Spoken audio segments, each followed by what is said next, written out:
Tonight on the Discovery Channel, it's a paranormal trip through time on the Discovery special, Ronaldo, the man who can see into the past. The man named Hitler will rise to power in Germany, and I see war. Ronaldo, the man who can see into the past. He's the modern-day seer who's found a way to stare into the events that have shaped history. 4 faces in stone at Rushmore. Washington, Jefferson, Roosevelt, and Lincoln? Yes, Lincoln. Mysticism or memorization? Decide for yourself tonight on Ronaldo, the man who can see into the past. Ice skater Nancy Kerrigan will be attacked. I believe it will be her knee. Look to the skank called Tanya for clues. How could one man know so much unless it involves a power that goes beyond mere human understanding? Discover for yourself. There is a 50th state, the island of Hawaii. Ronaldo, the man who can see into the past. History has never been seen so clearly. The Alamo under attack. We must remember this. Remember the Alamo. Join us tonight and see history for yourself on Ronaldo, the man who can see into the past. And the Oscar goes to Braveheart. I grow too weak. The portal to the past has been closed. The Discovery Channel. Entertain your brain.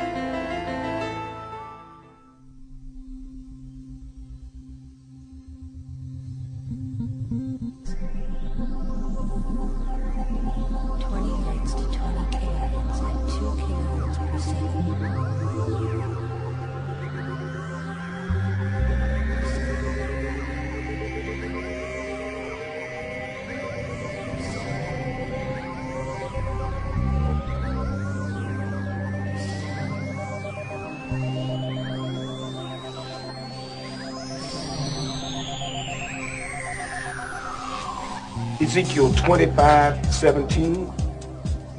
The path of the righteous man is beset on all sides by the iniquities of the selfish and the tyranny of evil men.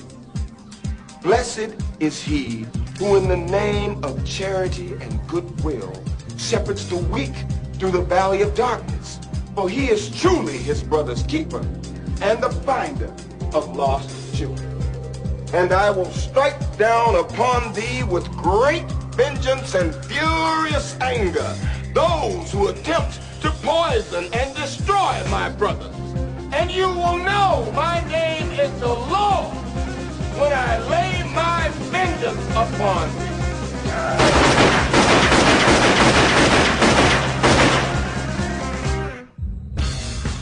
Only a Carpathian would come back to life now and choose New York. Tasty pick. Bonehead. We were every bit the first.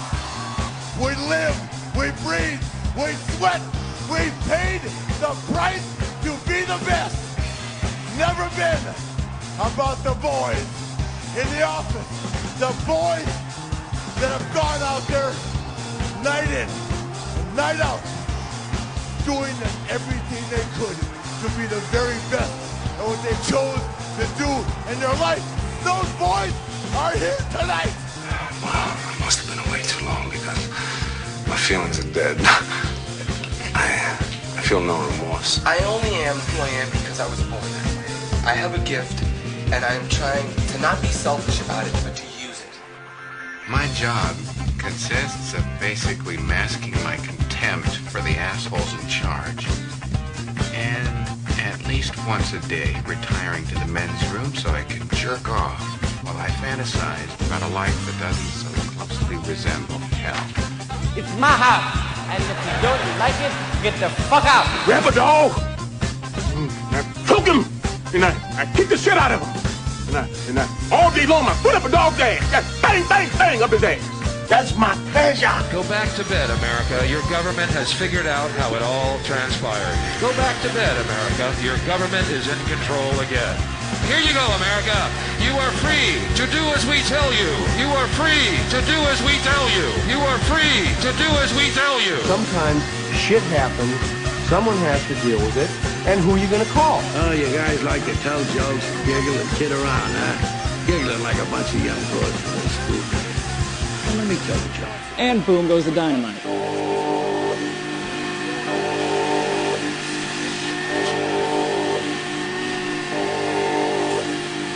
brother's gonna work it out. The brother's gonna work it out. The brother's gonna work it out. The brother's gonna work it out. The brother's gonna work it out. The brother's gonna work it out. The brother's gonna work it out. The brother's gonna work it out. The brother's gonna work it out. The brother's gonna work it out. The brother's gonna work it out. The brother's gonna work it out. The brother's gonna work it out. The brother's gonna work it out. The brother's gonna work it out. The brother's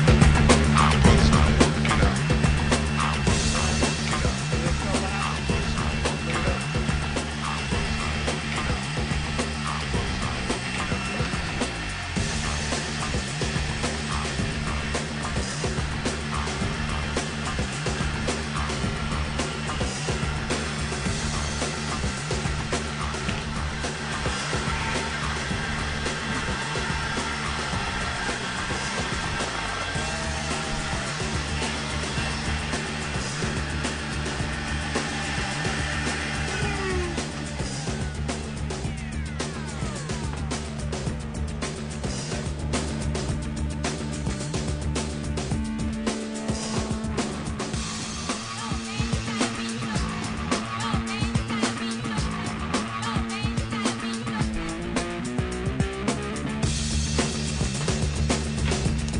Oh, buddies, it's the Ron and Fez show. Mostly about doing stuff here. I'm Ron, there's Fezzy. Hiya, buddies. Ow! I swear, I just put my hand in glass. My gosh, I think I sat in some.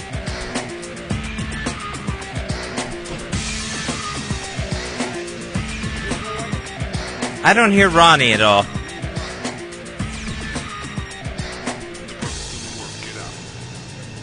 And there's just glass everywhere. Alright, is this working now? There you go. I can't even sit in my chair. There was some glass in the microphone cutting through a wire. Is that what happened? Here's Opie. This is like going on after the Hells Angels. You know what I mean? It's like being a landlord, but the Hells Angels are who you rent the apartment to. It's just destruction. It's like trying to do the show on the 59th Street Bridge while it's burning. Hey, I just want to come in here quickly and apologize. for what? Bringing us here? Because that you'll never be able to do, my friend. That you will never be able to do. Am I really looking at like 10 people trying to clean up glass? I know. And it's everywhere. And here's what I like, because it's like being a drunk's wife. They're all acting like it's not a problem. Like, oh, yeah, everything's going to be all right. I think Opie's done being mad. Oh, come on, man. We set up this bit all morning. Yeah. All morning. Like, Voss. Hey, it's fucking fabulous. It's really a great bit. One of your interns just handed me a glass of water. Like, I'm going to drink that. I got cuts in my hand. I was even surprised. But, no, we were setting up Voss all morning long. Voss got married, and turns out that he sent an invite to the president and his lovely bride. And they wrote back a note. Is he 4? Yeah, I know. Oh, gosh. Right. Dear Mr. President. And he brings it in today, and it was signed by the president and Laura Bush, and like, congratulations on your wedding, but we can't make it, blah, blah, blah. Here's to you and a wonderful, wonderful marriage, right? And he's showing it off and bragging about it. So we distracted him. He wouldn't let me have it, obviously, because of my history. So we distracted him, and Eric was able to get it out of his bag. And I was whispering through the whole show, Eric, go find something that looks like this and make it look like, you know, this thing, right? So Eric worked off and on all morning. He gets it together. Now, I'm studying the real thing, and I'm like, looks like it's hard plastic. So Right. I'm thinking if I break it, whatever, a few big Right. pieces, everyone gets a laugh, and we move on. So Eric found something that looked just like it, except that it was a glass frame. I didn't know. Yeah. So when I broke it, I can't express to you guys, it shattered everywhere. There's glass way back here. There's glass up against this window. This is the mayor of New Orleans saying, I didn't know the levees wouldn't hold. Right. I didn't know. How would I know? I thought they would break a little. Sure. Yeah, some flooding. Not be destroyed. Ben laughing like a little schoolgirl. He's outside the studio going, dude, the glass is in the hall. It's outside the studio as well. So I apologize. Ari Spears, who's a tough mother, Yeah. he was like, he wanted to leave. He was scared. Afraid of glass? He was scared because we didn't let him in on the bit. Actually, Right. no one was in on the bit. Oh, he except- thought there was going to be a fight? It was just Eric and I that was in on this one. Even Anthony. I was trying to pass Anthony a note. Right. And I wasn't able to do that without, Rich, well, I guess. So Rich that's wouldn't how have caught Anthony on. comes up with those lines. You pass him notes. I get it. Wondered. I get it Yeah, I'm now. Jackie the Joke Man. No one's Sure. that fast. Yeah, I'm Jackie Here's the one. Joke Man. Right. I pass Fezzy notes, but it just says, hey, great, Ron. Good one. Way to come up with that. I'm with you, buddy. You're the best, Ronnie. And I feel bad because at the end of the show, we wanted to promote the fact that you guys were going to talk about the Harry Nathaniel thing. Yeah, I think we ought to shut it down now, though. Why? I got some reports that Harry was just a monster last night. I heard Harry brought it in. Nah, Nathaniel told us that he thinks he Really? Yeah, I swear to so God. I heard a whole different thing from Harry. 6 in the morning, Nathaniel's like, he did well, but I think I did a little better, and my material was more topical or something. What were you saying? Not as hacky? All right, come on in, Nathaniel. What'd you say? I forgot your exact quote. I don't want to quote you, Nathaniel. Careful of the glass. Yeah. I didn't, I think I said anything specific about his material. It's just that he did Yours do his was pants. a little stronger. He did his pants bit? Yeah. Nathaniel said my material was a little stronger. I thought I got a little bit stronger of a reaction. Wow. Because from what I heard from Harry, he just crushed it. Crushed the ball. Wow, That's what I was hearing. All right, so what are we going to, how is this thing being judged? I know we got a couple of bits to play. We had some people there last night that just, I guess, are going to call in and give their votes. All right, so you guys know who the judges are then? Yes. So Fez and I, not part of the judging. Good. It's Stalker Patty, Big A, and Master Poe, right? Isn't that who? Shouldn't you guys get a vote? No, I don't want to vote. I don't want to vote. Why? No? No. Is someone getting their head shaved today? Somebody, well, we could either shave it today or a different date because Earl needs, Earl's the official head shaver, and he needs time. He's an artiste. He needs time to sit. Hey, when we opened this show, and it was just the vacuum running, and I'm like, Earl, bring the music down, the vacuum up, and he goes like this. Well, just remind them that those mics are hot. I go, we're on fucking satellite radio. What could they possibly say that could get us in trouble? Make sure no one cusses. Right. Way to go, Earl. What verb are you worried about, Earl? I don't know. The old instincts took over. I'm sorry. All right, glass in my pinky. Is that right? Yeah. Oh, funny, Ope. Real funny joke. All right, I'm out of here. You know, no. Like an I want you to stay infection. and hear Harry's point of view. Harry, how did you do? I think I dusted him. I Really? think I did really well. Yeah.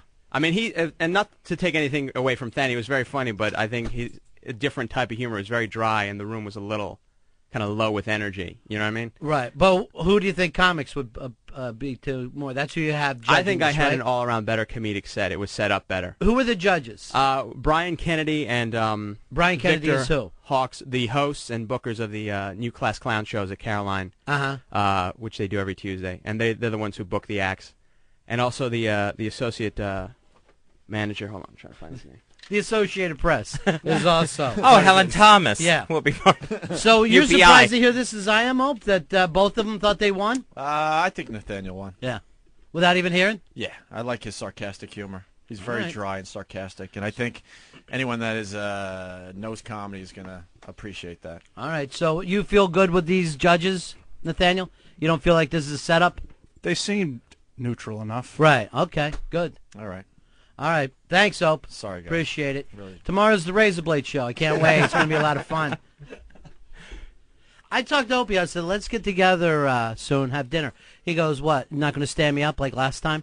Still after that gig at B.B. King's, Fezzy, when everybody went tearing into the street. Is that what he meant? He feels like you and I ran away from him. Yeah, just take it off down the Say street. it to my face. Say it to my face. I'm going to say You're talking this. bad about me as soon as I leave the studio. Say it to my face. You're a little paranoid. That's what I'm saying to your face. The Master Poe just came running in. What do I have to do here? Master Poe, if you're really looking to stop things, stop the glass from breaking. Unbreakable glass from this point on.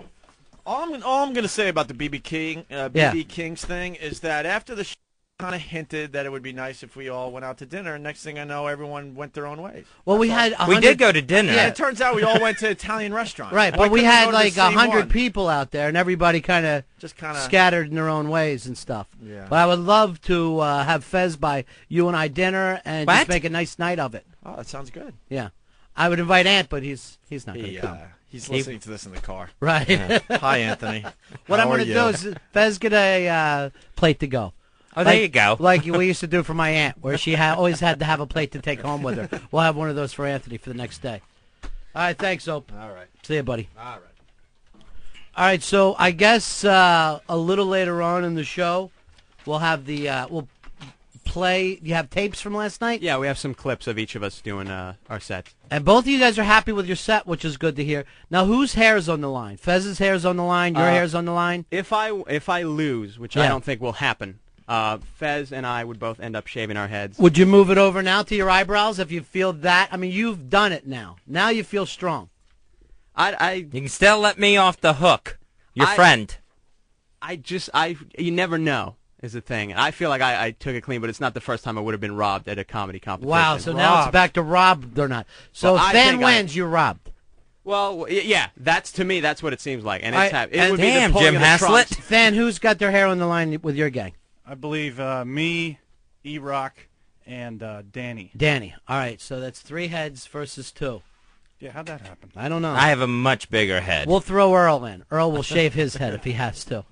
Look, he's so freaked out because the show didn't start the way it normally does. He cannot get back together. And people aren't sitting in the right places. Yeah. He's actually itching, and he wasn't even in the studio for the glass. Yeah, you know what? I'm itching a little bit in here, too. Like there's tiny particles floating around, Fez. It's like rolling around in fiberglass. Yeah. All right, here is Bobby, who said he was there last night. We'll go ahead and talk to Bobby, get a witness. I did move that. Hey, Bobby, you were at the show last night? Oh, it's Bobby the intern. All right, the phone's not turned on? There we go. Bobby? Yeah, you hear me? Yeah. Yeah, well, I was at the show last night. What did you think? I thought they both had great sets. To be Really? honest with you, I hate to give Harry credit, but he was just out of his element. It was crazy how his stage presence was Harry, unreal. why can't we get that stage presence here on the radio? I get very nervous for some reason when I come in here. I don't understand why. I guess I feel like, I'm not quick enough to keep up with you guys because I think you guys are, great, and I'm like, I get very nervous that way. Like when you start, Fan, are you nervous on the O&A show? Not really anymore. Yeah, but you were at first? Yeah, but, in terms of hours logged, I think Harry's already lapped me. Yeah, you've been on stage a long time. You've been in radio a long time, hanging around on the outskirts. It's this psychological thing where for some reason I just blank. Like when it just, 2 or 3.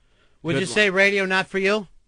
Or comedy radio not for you? Not yet. I still think I can, Not yet. You were quitting. I have left here 3 times with you quitting. Yeah, I mean, that's... And I get emails, what are we going to do post-Harry? What's your idea? And I get them every day. So because every day you're like, yeah, I think that's it for me. So yesterday you quit at the end of the show, right? I kind of did, but... And that's the 3rd time, right? Yeah. And you have a good 5-minute set, and you're all balls now. Right, he's all balls after doing okay on stage, which I've seen you do before. That's why I even said I think Harry's going to win. 4 years against 1 year, there's a big difference in stage. But I think there's the significance that it's for the show. I feel like I was performing for the Ron and Fez show. Except nobody No, was in there. here you perform for the Ron and Fez show. This is where we'd really like Yeah. it. Doing something in front of 100 drunks at a club, that's nice for you, but it's not how you wish. 25 drunks at a club. But see what I'm saying? That's not really helping the show.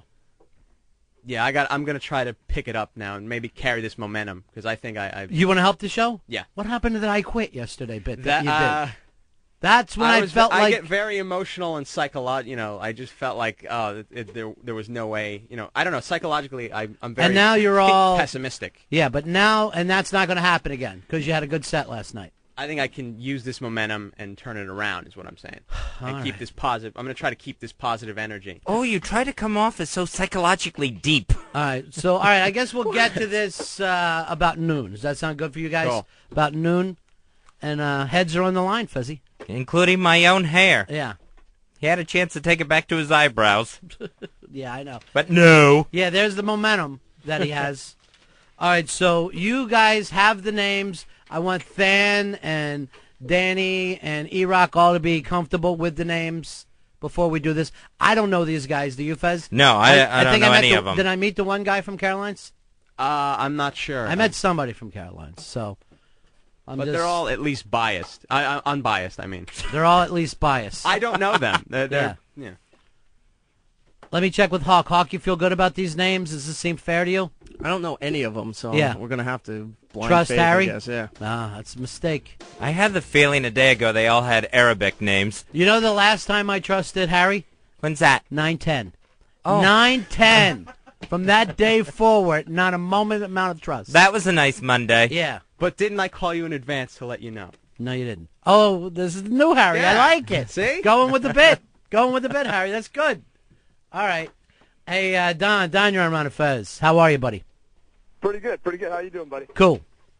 Hey, this is for Harry. Harry needs to basically use this momentum and act like he doesn't give a shit anymore, and I think that'll get him where he needs to go now. You know what? Sometimes not giving a shit is a good thing, Fez.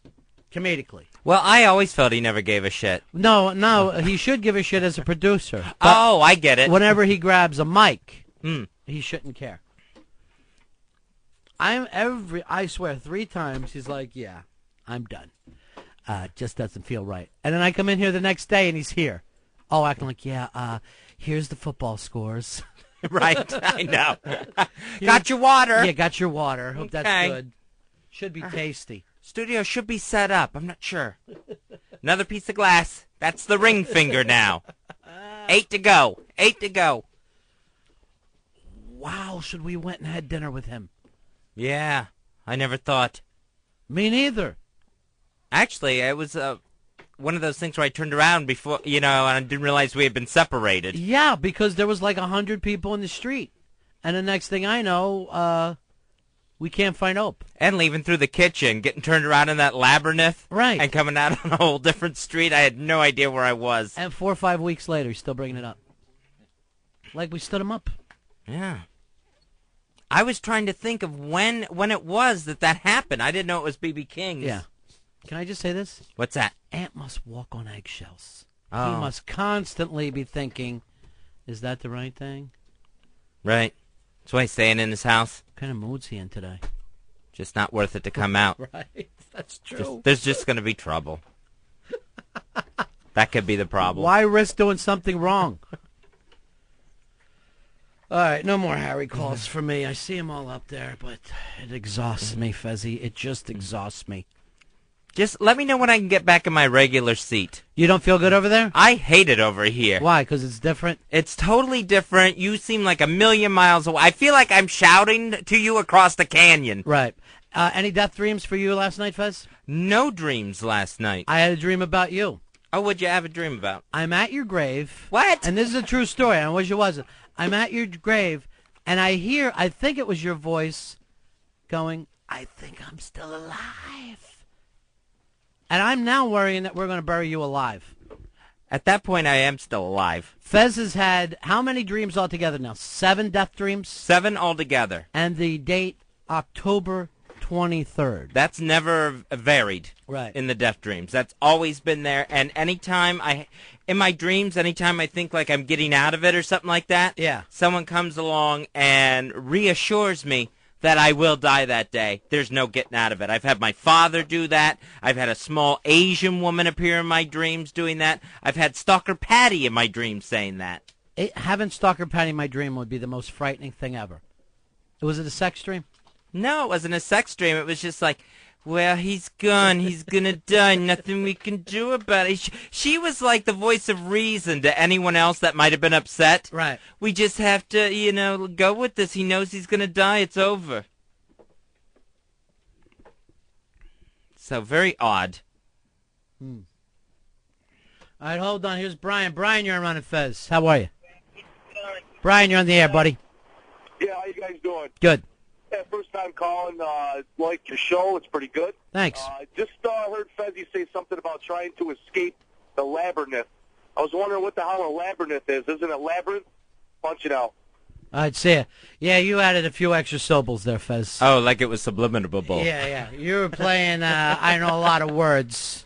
You were knowing. I know all the words, guy. Vocabulary man, and it all came back on you. Now, speaking of which, these pretentious things, RonFez.net has written a bunch of haikus about dead Fezzy. So I'll read those a little later on. And Why do they do it now? Are you familiar with the haiku thing? Because I know you tried with USA Today. Yeah, it's those little short, tiny Japanese poems. That don't rhyme, right? Right, they don't rhyme. I think, if I'm getting this right, 5 syllables in the first line, 7 in the second, 5 in the last. If they don't rhyme, how's it a fucking poem? That's what gets on my nerves. A poem should rhyme. I'm old school that way. Because the last poem I think I read, 3rd grade, or wrote. You know what I mean? When they would make you write them, and it was just like, please, can we do anything else but write poems? We would have to write that, and then maybe a picture to go with it. When you're like in 5th or 6th grade, and the teacher says, all right, I want you all to write poems and bring them in, to the boys, it just sounds like, I want you all to suck dick. You know what I mean? It just sounds like the gayest as you can get at that age.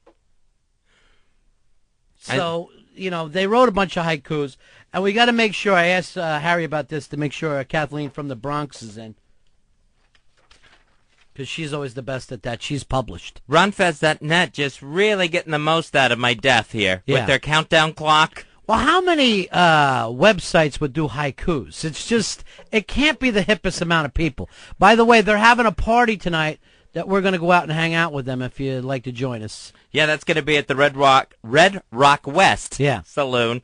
That's tonight. I think everyone's going to start hanging around 8 o'clock, 17th Street at 10th Avenue in New York. 10th Avenue freeze out? Is that where we're going with this? That's where it's at. All right, what time tonight? Starting around 8 o'clock. Yeah, I'm coming a little later than that. I got things to do. Coming a little later, leaving a little earlier. Yeah, no, I'm not going to leave too early. I'm going to stay up all night. I'm going to get off the program. I'm supposed to actually go to a meeting with some people coming in today. I haven't been to one in forever. But, they don't change. It's the same thing. Wah, wah, I'm a junkie. Wah, wah. It's not my fault. Wah, wah. Well, so I can't wait. As long as you know what you're in for. Wah, wah. Other people can drink. Why can't I? Wah, wah. Okay. What's in the news, Fezzy? What's happening? The 59th Street Bridge caught on fire yesterday. That hurricane is coming our way. Hurricane Wilma headed towards Florida. It's in the Gulf. Headed into the Gulf, and they say it's going to take a big right-hand turn right into southwest Florida. It looks like a professional bowler. When you look at the way that it is, it actually has a hook. So it's going right in the pocket of Punta Gorda, Florida, is what they're predicting. Jeb Bush says, why us? Why would a hurricane just take a right-hand turn like that and hit Florida? So he actually said, why us? Here's why it's why us. You live in Florida. It's Hurricane Alley. That's what you do there. This is what you do for living in the sunshine all the time. There's a payback. And plenty of money going into Florida from the federal government for those hurricanes that they got, so much so that the government was asking for some of it back. But, the whole why us, that's what happens. It's like L.A. going, how did we have an earthquake? How could this happen?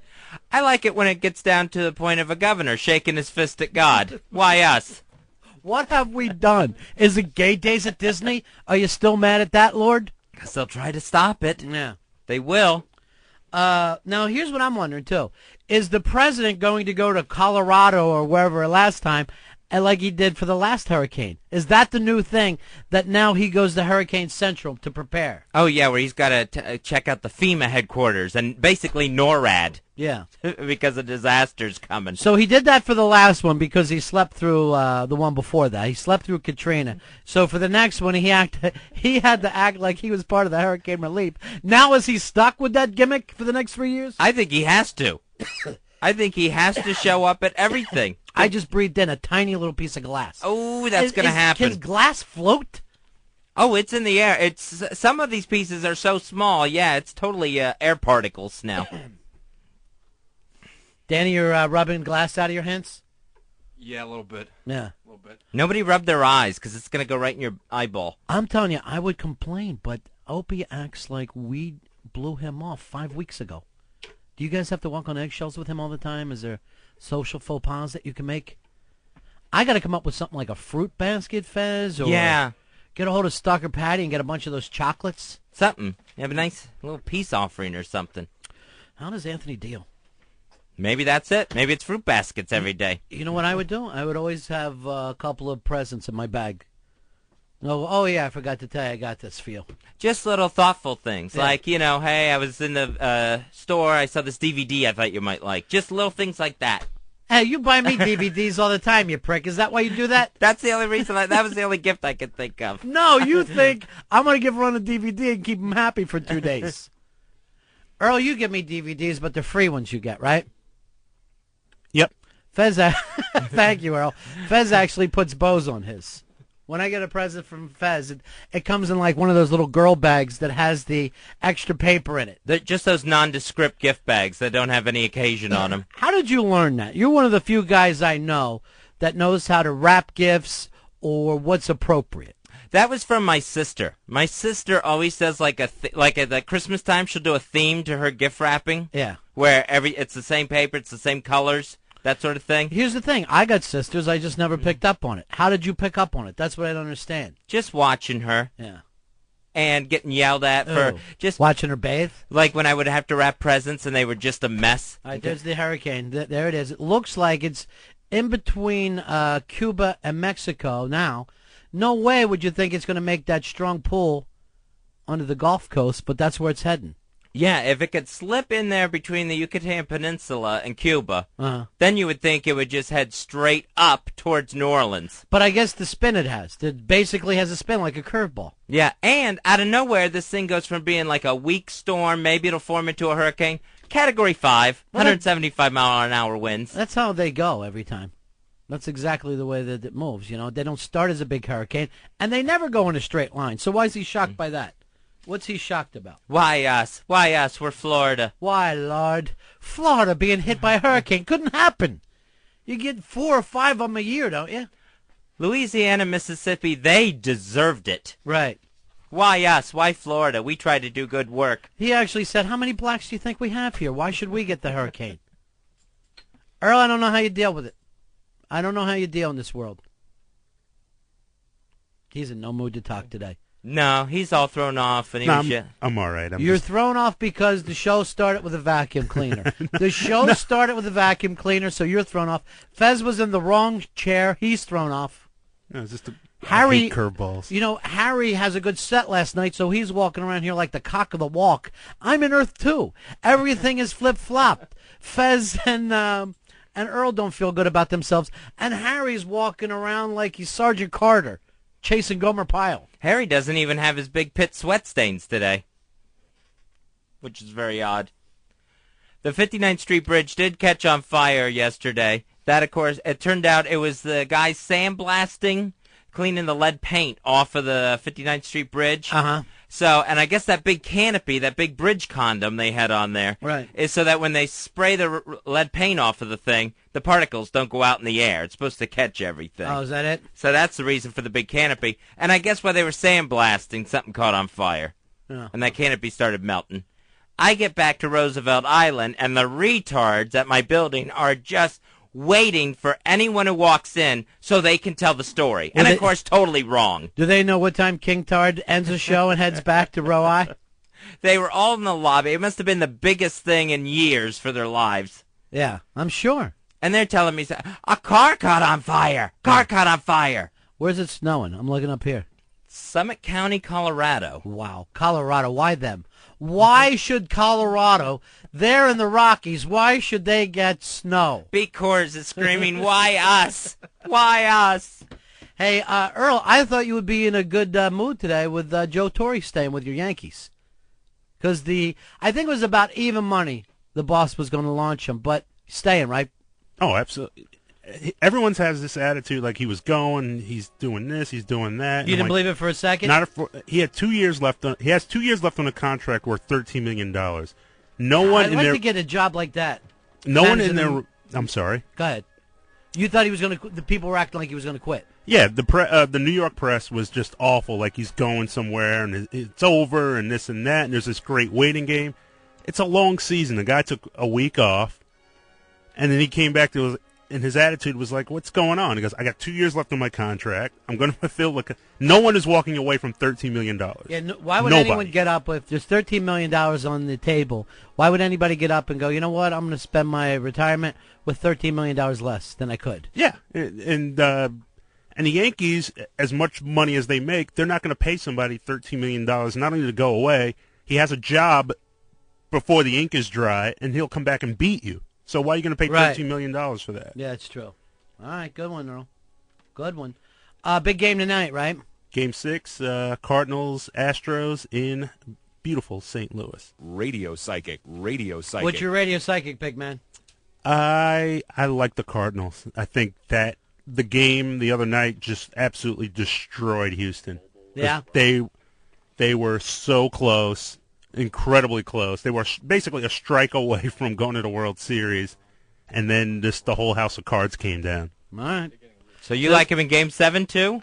I think this will go 7 games. Yeah. All right. Let's. We'll go right through Game 6 first. Radio Psychic. And he's got a cards win. So throw your money down. He's not as good as Fez right now, who has just done a phenomenal job with the college lock of the week. You came through again last week, and. Any idea which way you're leaning? Back to Notre Dame? I don't think I'll go Notre Dame again because that's a really big spread this weekend. 19.5 points against BYU. Yeah. But I will have another lock of the week guaranteed on Friday. You got to listen on Friday to hear the lock. And you make yourself some money over the weekend. Sure. All right. A little side cash for yourself. I mean, I'm telling you right now, when you bet with Fez, it's just like getting free money. Last week it was like money was just... raining. It was just unbelievable. You wake up Sunday morning, there's a bag of money on your stoop. Beautiful. Tony, you're on Ron and Fez. How you doing, buddy? Hey, big-ass card holder 2002. Way to go, old school. Hey, brother, listen, I used to be the manager of the house of that. Is there an Oriental guy there that says he? What are you talking about? The Tardos that live on Roosevelt Island? What do you have there, Fez? Is there an Asian guy who takes those tards around? I don't remember an Asian guy. Yeah. An Asian tard guide. What building were you in, Tony? I was in the one right in back, right next to the church where the restaurant is. Grandpa Al lives in that building. Yeah. I don't know. Is Grandpa Munster still there, Fez? I haven't seen Grandpa Munster on Roosevelt Island since I moved back there. Right. Well, there's a guy named Kenny. He's got like white sideburns. There's so many houses of retards out there that Fez definitely does live in a different one. I know. Trying to pick out a retard on Roosevelt Island is like trying to pick out a specific orange in the produce department. Is that right? Is that bad? Yeah, they're just everywhere. And I kept asking every one of them that came up to me to tell me about the fire on the bridge. Right. I kept asking, you didn't do it, did you? Good one. And some would run off like I was actually going to call the police on them. Some would just start laughing really hard. Then you'd hear a fart and you'd worry about that. You've got an odd life. Yeah, it's weird. Yeah. Is there like a little psycho-looking guy, a little chubby guy, about 5'4"? You just described 90%, not me, 90% of Retard Island. Oh, man, those are good times. Hey, listen, boys, thank you very much for coming back. I love you. All right, see you later on. Fezzy, if you do live through this weekend, and you're not supposed to, right? Right, I keep getting told in my dreams I'm not. Would you consider moving off Retard Island? Is that a possibility for you? If I could find a place where I felt I could be comfortable. That's why I went back to Retard Island, just because it was what I knew. It's a city of 8 million. Yeah. You should be able to be comfortable other places. You should be comfortable in a non-retarded building. So far, I haven't been. Yeah. Are you comfortable there?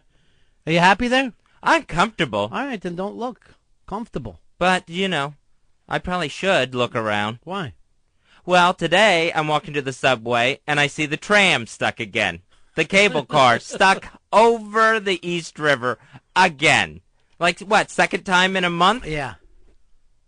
People in it? Yeah, I could see a few people in it because it was coming to Roosevelt Island. Could you hear them screaming?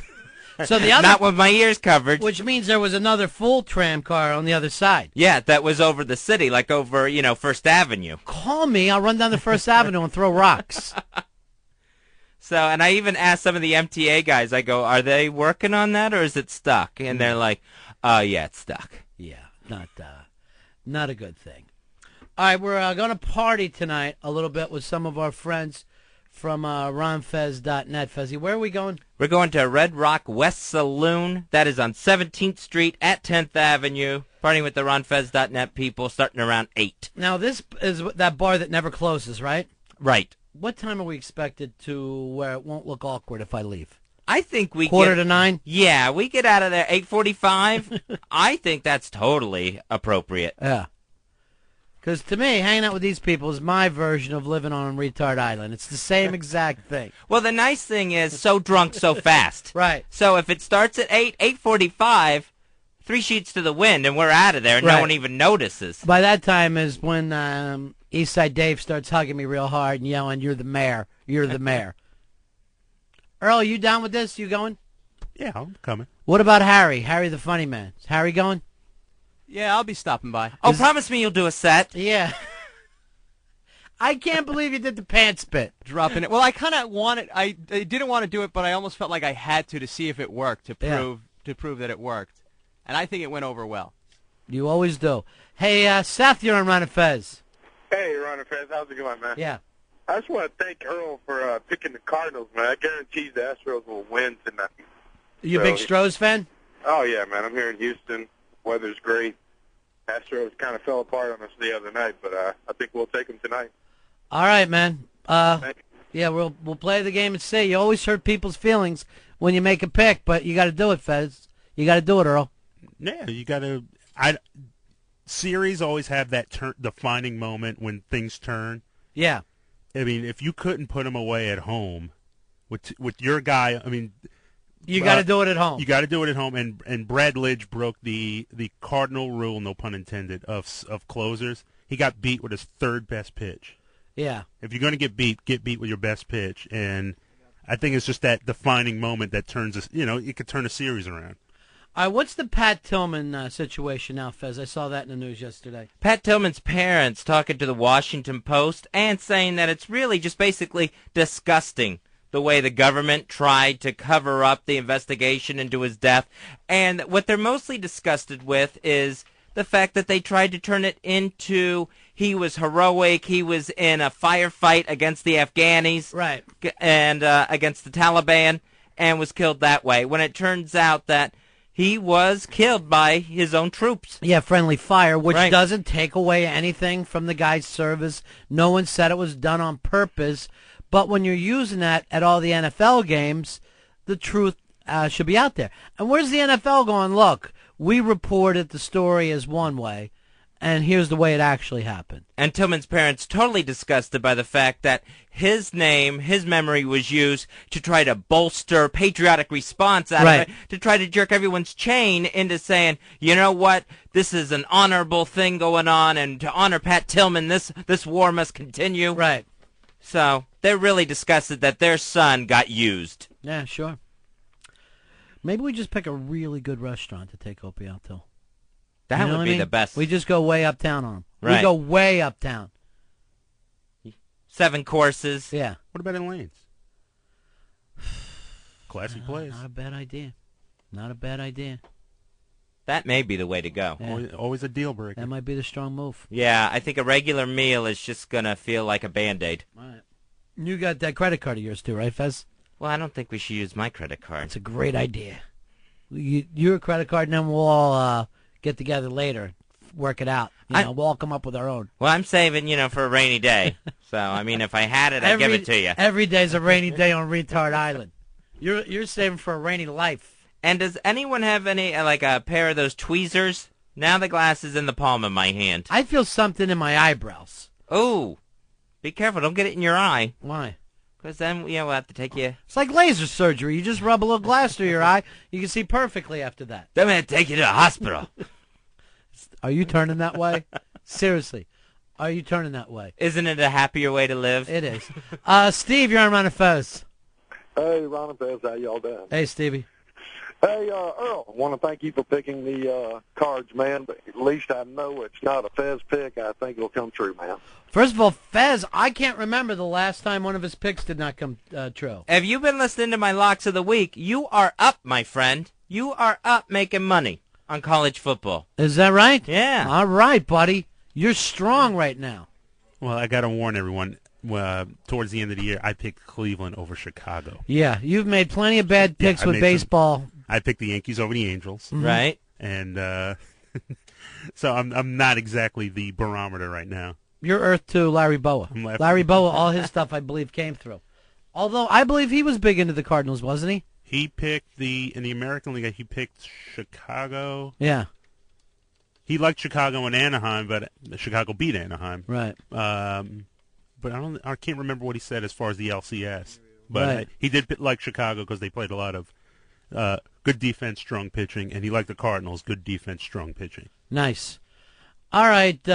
Anything else, Fezzi? Because we're going to take a break and come back and play some of the Harry stuff, Harry and Than, and hopefully we'll be able to reach the judges. But we'll play it first, and then we'll try to guess which way we think the judges are going to go. Also, I just want to mention, I think I have a new obsession now. I don't know if this is on TV or not. The Sodom trial, getting good right from the start today. What happened? He gets into a shoving match with the guards. Get your hands off of me. And he's shoving them when they went to take a courtroom break. So already a scuffle at the Sodom trial. I'll give Sodom this. He's kept his bravado. A lot of guys break. He's got no problem with being Saddam Hussein. And they asked him first off to state his name. He refused to do it. And he goes, if you're an Iraqi, you know who I am. Woo! So the nature dictator is already starting trouble at his own trial. It is a good point. We do know who he is. You can't act like I live on the planet Earth and I'm not sure who Saddam Hussein is. Why are we wasting time? So he would only state his name, his identity as the president of Iraq. And he got upset when they called him the deposed president of Iraq. We have got to get this on TV. Yeah. I want to see every minute of it. The guy running the tribunal, Saddam says to him, who are you? I don't know you. I want to know your name. Good. So he's in there, and you know he's doing this for when he's in power again? Yeah. Because it'll happen. He's done this before. Right. He's taking down names and faces. Right. And everybody's going to pay once he gets loose. If I was him, I'd just say I'm talking to a dead man. I'm looking at a dead man, and I'm talking to a dead man. So you just got to love Saddam cutting a promo on his first day in court. All right, we'll take a break. We're right back. Ron and Fez. I put my pants on, just like the rest of you, one leg at a time. Except once my pants are on, I make gold records.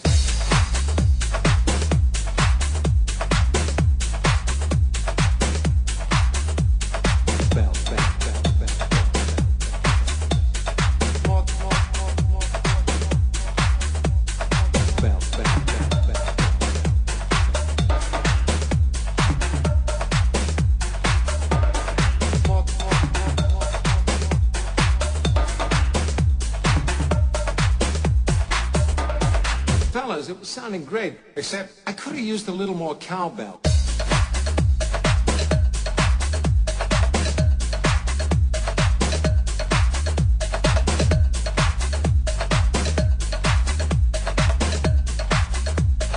You're gonna want that cowbell.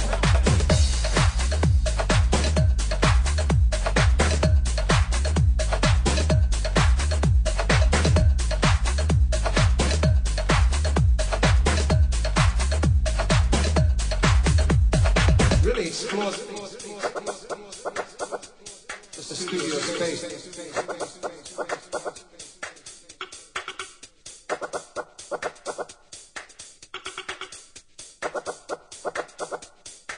doesn't work for me. I gotta have more cowbell.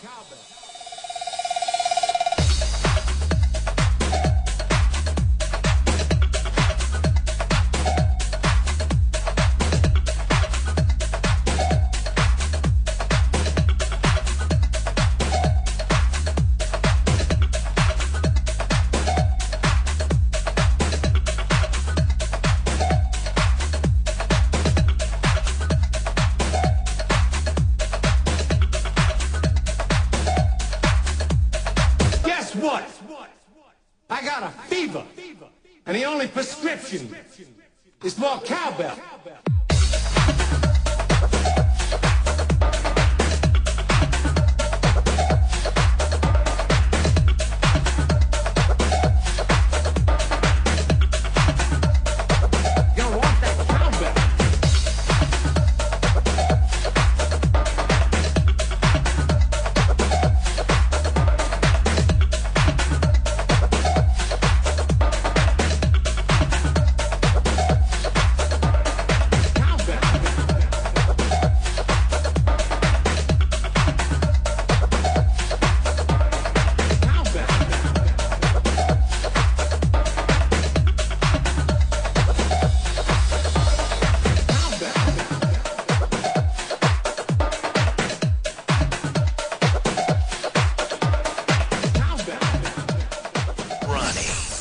The Ron and Fez Show, XM 202.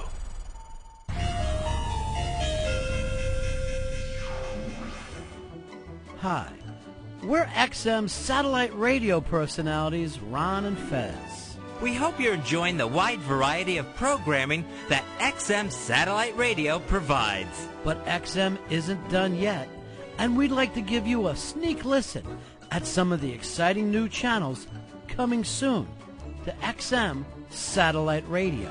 Plenty of more reasons why XM satellite radio is out of this world. It all starts with our new channel, Rover. Nothing but songs about dogs for the dog lover in you.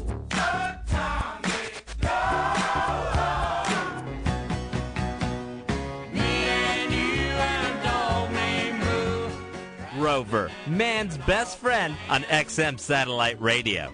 Next, if you like the Boneyard, you'll love the Barnyard, where you'll hear the very best in animal noises, including cows and goats. And we may even talk a little turkey. Here's something for the real heavy metal fans. Our new channel, Fender Bender. It's all car crashes, from classics like the slow-speed Model T-Rex to today's airbag-popping head-on collisions.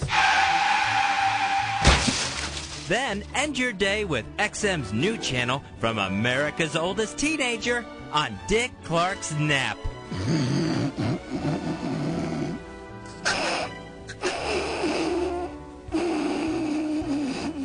24 hours of nothing but Dick Clark snoring.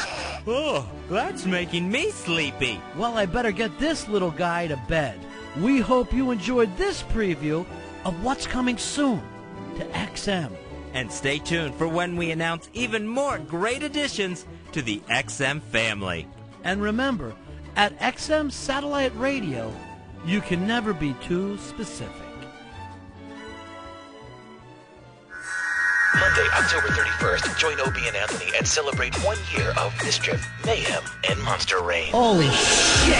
It's the Opie and Anthony Halloween Anniversary Party, October 31st at the Hard Rock Cafe in Times Square, New York City. Doors open at 7 p.m. Hosted by Ron and Fez, live on High Voltage 202. Are you insane? Yes! With performances by Livewire, 2112, and Brother Joe's 2U, and featuring the Halloween Costume Contest. Ooh. Show up at the party in a show-related costume. Party Rock, Turkey Jerky Ben, Pat Battle, Packet of Mayo, Steve the Bear, Master Poe, Robert Reed, Rambo. And you could win $500 and a MiFi. That's Monday, October 31st at the Hard Rock Cafe in Times Square. I'm scared. I'm trying not to exhale. Whip 'em out Wednesday. Wednesday. Introducing Wow for Dummies, an easy-to-follow guide to get you started with Whip 'em Out Wednesday. Other people call them titties or boobs. Step 1, get a Wow sticker. ObieandAnthony.com. RateMyWow.com. Step 2, put said sticker on car, not under the hood. Step 3, drive around. Please pull up next to me, honk your horn, and demand to see my tits. Let me see those boobies. That's so sexy. Step 4, enjoy boobies. God damn it, what nice tits. You feel like showing us a little something. Whip 'em Out Wednesday. Why do fools fall in love? What's love got to do with it? And what's on my XM? Hey, tomorrow on your XM at 1 p.m. in the West, 4 p.m. in the East on Soul Street, Channel 60, it's Soul Street's Celebrity Live Line with Chuck Barksdale of the Dells. Bobby Bennett sits down for a candid conversation with Chuck Barksdale, bass singer of the Rock and Roll Hall of Fame group, the Dells. Be there as Chuck goes back to the beginning of the legendary Dells' fabulous 53-year career. It's 1 p.m. in the West, 4 p.m. in the East. It's tomorrow on Soul Street, Channel 60.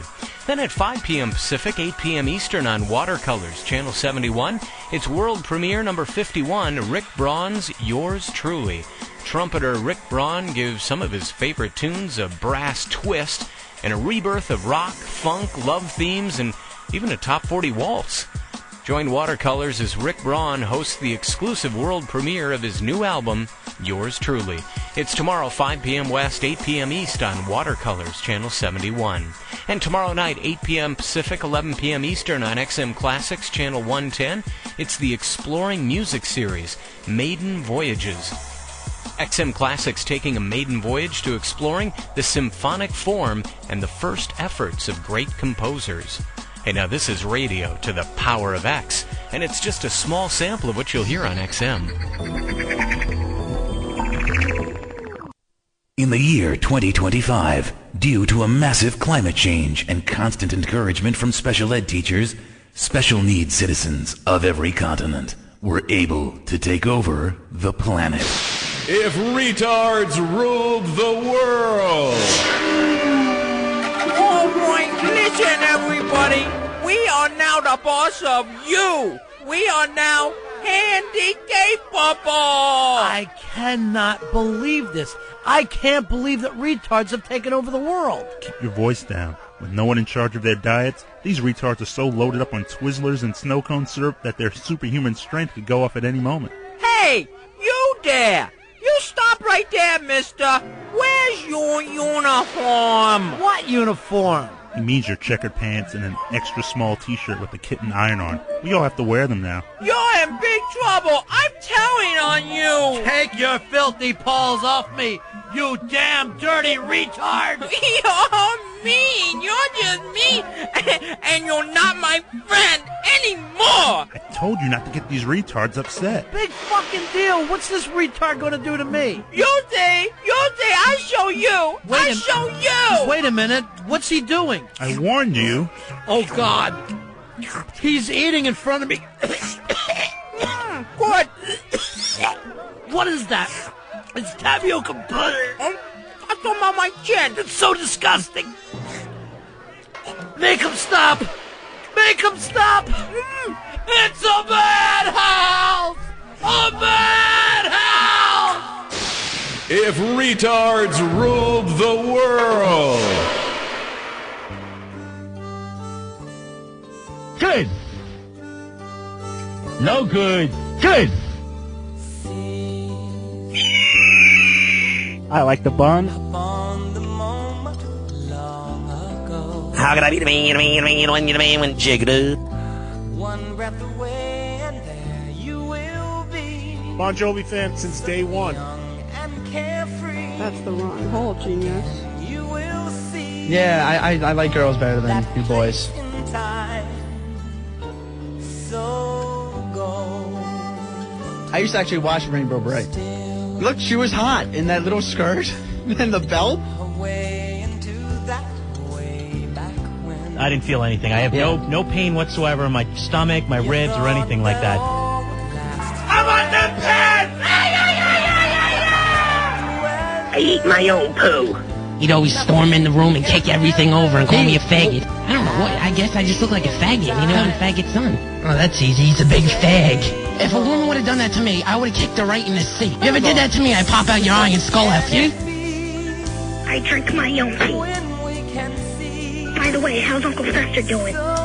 You're gay. I have gay feelings. I was blacked out, and you guys blindfolded me, moved the girls out of the studio, and brought the gay guys. I go up to the guys I want to make out. You must be gay. Spy Report. Al's gay.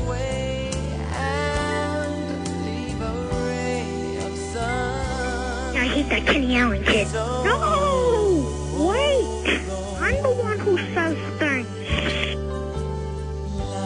Here's Pete Johnson Jr. with your Mad Minute. I'm doing the best I can. How am I supposed to write a paper at the end of the semester about this? Al doesn't care about me, Ron and Fez don't care about me. I just need a little bit of support, but I'm just not getting it. Maybe a little bit of help.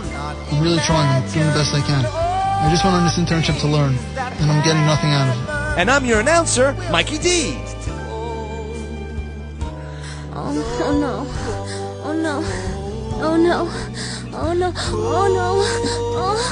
Oh no. Yeah. Oh yes. I got 9 pricks in my chin. My chest. Can't breathe. There it is, Pony Boy. Stay gold. Stay gold, Pony Boy. It's the Ron and Fez show. That last voice was Pony Keg. We had to take a little longer there and throw in some bits so the vacuuming could continue. While all that's going down, Ogre shows up, Fezzy, and is feeding everybody tons of ribs. From his company, Big Easy Barbecue Company. You can check him out online at BigEasyBBQ.co.com or give him a call, 1-888-451-EASY. Big Easy Barbecue Company. There they are. BigEasyBBQCo.com. Real good stuff. We'll have Ogre in a little later. Bobo's coming in. And the guys are all just slamming it down. Just excited to be eating. Master Poe, that's the one time where he's not stealthy. Yeah. He stumbles up to the buffet. Yeah. You know, he's not, no ninja skills there. And I don't know if he's more interested in the ribs or the knives that they're being cut with. Yeah, I know. There are really sharp tools being used out there. And Master Poe is looking at him like he's at scores right now. Basically, he's just staring him down. There's a cleaver he's really got his eye on.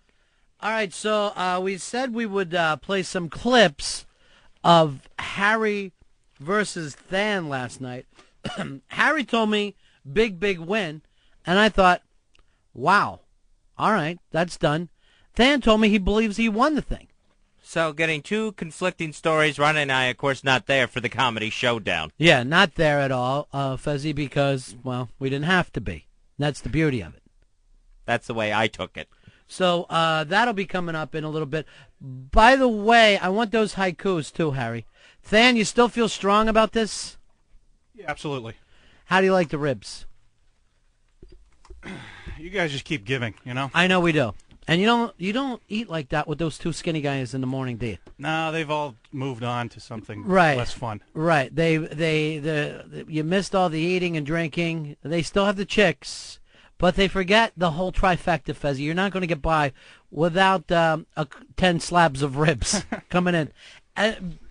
Ogre says to me, I got enough ribs to feed 10. I go, really? He goes, yeah, I got 10 slabs. I go, what animal's going to sit there and eat an entire slab of ribs by himself? Are you going to finish your slab? Hey, Sean. Sean, you're on Ron and Fez. How are you, buddy? Shawnee. Hey, what's going on, buddy? Yeah. I was just wondering, what were you guys' personal thoughts? I mean, on what happened with the show last night? Oh, I didn't see it, but I knew going into this that Harry's a pretty strong stand-up comic. He's been doing it for 4 years. Yeah, that shows every day, you know, when he's just riffing. Yeah, well, riffing is not his thing. There's certain people who need to do prepared material, certain people who need to do, they can write 20 minutes over the course of a year, and it's 20 really good minutes. But you just eat that kind of stuff up in radio. Yeah, the one time I've seen Harry perform live, it was that one-man show. And, like we've said on the air, completely different Harry. Right. And there's plenty of guys out there that can't necessarily be funny off the cuff, but have made a really good living being stand-up comics. I don't know if anyone's ever said, oh, Seinfeld can really come up with a lot of good material on the fly. He needs his time. Yeah. He has to work at it. He has to shave it. Maybe that's Harry's thing in life. Pick and choose some words. Right. Just the right words for his set. But, Harry's also thinking terrorist cell. He's got so many things on his mind. Where the next bombing is going to be. What about for you, Than? You like to work hard on the material or just let it flow? No, you don't work the crowd at all? A little bit. I was hosting for a little while this summer every week, and that's just not fun. That's not for you? Well, I'm as you could tell, kind of a deadpan sort of thing. So that doesn't really get the crowd fired up first thing. Maybe you don't care where people are from or what they do for a living. Maybe that really doesn't matter to you. I think no one does, but I just let them know that. Earl, you're on the Ron and Fez show. How you doing, buddy? Hey, how you little buckaroos doing up there in New York City? Oh, be ready, Earl. Hey, is this I'm so glad to be on the Ron and Earl show. I just can't believe it. Uh-huh. And I was just wanting to know, has Fez died yet? No, Fez doesn't die till this weekend. I'm still here. Oh, damn, I'm sorry, man. Where are you calling from, Earl? I'm Mississippi, by God, down here in the heartland. Oh, yeah. And you boys up there eating them barbecue ribs, I just want to know if that nigger producer of yours is... Oh, Earl. We're rednecks, we're rednecks. We don't know our ass from a hole in the ground. We're rednecks, we're rednecks. We're keeping the niggers down. It took us an hour 5 to get into it today, Earl. It took that long. We're doing better. Yeah. And from the deep, deep south also. Yeah. I think he called before. I think that's White Earl that calls every once in a while. We ought to just give him Earl's home number and just, cut us out of it. You think he wakes up in the morning and goes, I can't wait to drop the N-bomb on the radio. I can't wait. Cleans the sheets. I can't wait. Today, when he cleans the sheets, that's by taking a shower. Today he's just so excited that he heard ribs. He had a reason to call. Right, ribs. Black people like ribs. Why is that like a thing of, well, they eat fried chicken and they eat watermelon? I'm like, I fucking eat fried chicken and watermelon. I love it. Well, the other part of it is, why do they love chicken and watermelon? You got to remember, when we were slaves, that's all we had. Right. So, like anything, you were mentioning yesterday that... Sounds like it's pretty good life then. Just like my people are Irish. All we had was whiskey. No, it's like... Oh, no, that's all we wanted. Like when you're exposed to something at a young age, you acquire a very good taste for it. I bet you do, Earl. And it's like not sisters. It's like pork. It's like, why do they always like to eat pork? It's like, that's all we had. That was all that was given to us. Well, things are going well now, Earl. Well, like I've seen you out at some fine restaurants enjoying yourself. Oh, absolutely. But I don't like pork, and I because you're a Muslim. No, I'm not. I'm not. That's Harry. Oh. But like, I can't eat pork anymore. Just out of... You are missing out because it's glorious. What about some pork juice? Let me squeeze a rib into a shot glass and let you enjoy yourself. I couldn't do that either. I'd be spewing all over the board. Than, who went on first last night? You or Harry?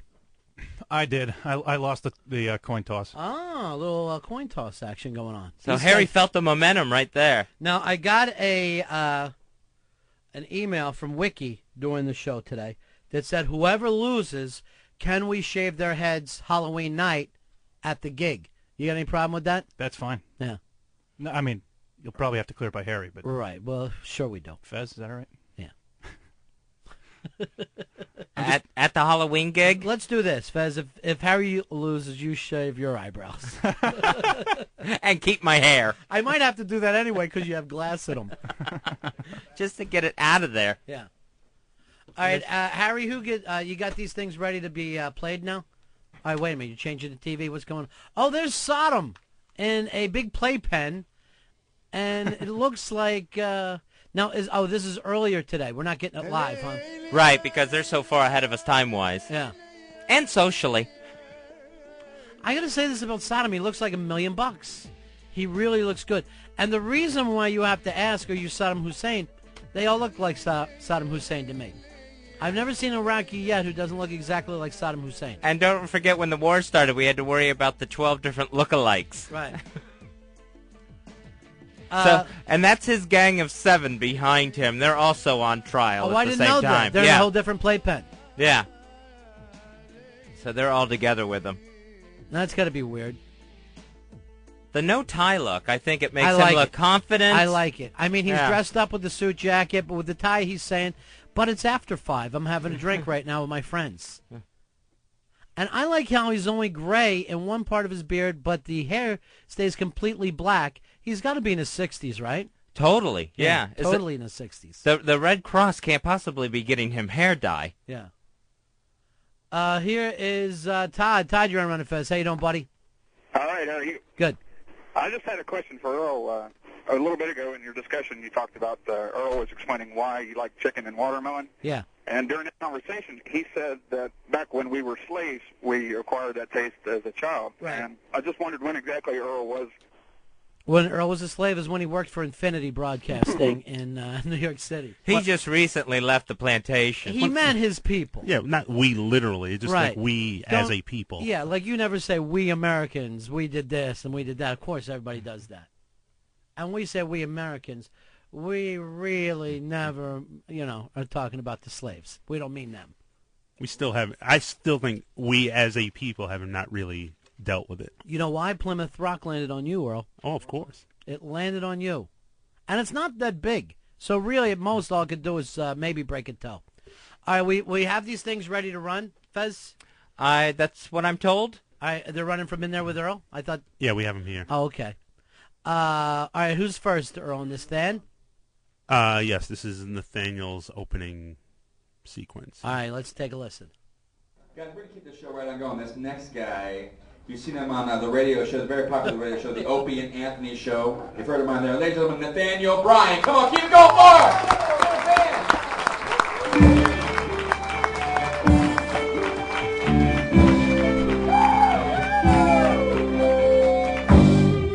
Sweet! Thanks for not doing Fur-Elise as my walk-up music. How you guys going? Awesome. Ready for some high-octane comedy? Yeah! Oh, well. Does anybody else's mom get a huge kick out of humiliating them? No? Mine does. Mine likes to point out my place of conception every time we drive by it. Kind of gross, especially when you're 12, your new girlfriend's in the car, your mom's pointing to the 8th fairway. All right, very strong material, Than. Yeah? Yeah, strong material. Now, do you always come out, Welcome to the Jungle? No, that's just the house band was doing their thing. See, the comic before, their exit music had been this really quiet piano music, hence the Fur-Elise joke. Gotcha. Needs a little context. Gotcha. Yeah. All right, I enjoyed that. And I like the fact that whoever is the MC is just struggling. He's you may see him on the radio. You'll get a chance to talk to him later, I think. He's one of the judges. On the popular... I'm judging him right now. You've got to fucking tighten up, big man. Now, let's see a funny comic that was just a stumble for him? He does all right, yeah. Yeah. And you sounded comfortable on stage. Okay. Oh, you like that? Yeah. All right. All right, we got more, Earl? Yeah, this is, you want to trade off or you want to just do all in the fan and then go to Harry? I really don't care either way. None of it really matters to me even slightly. Let's not even play it. Here's a very quick clip of more Nathaniel. All right. I've moved into the city now, which is great. I play a lot of video games. That's right, ladies.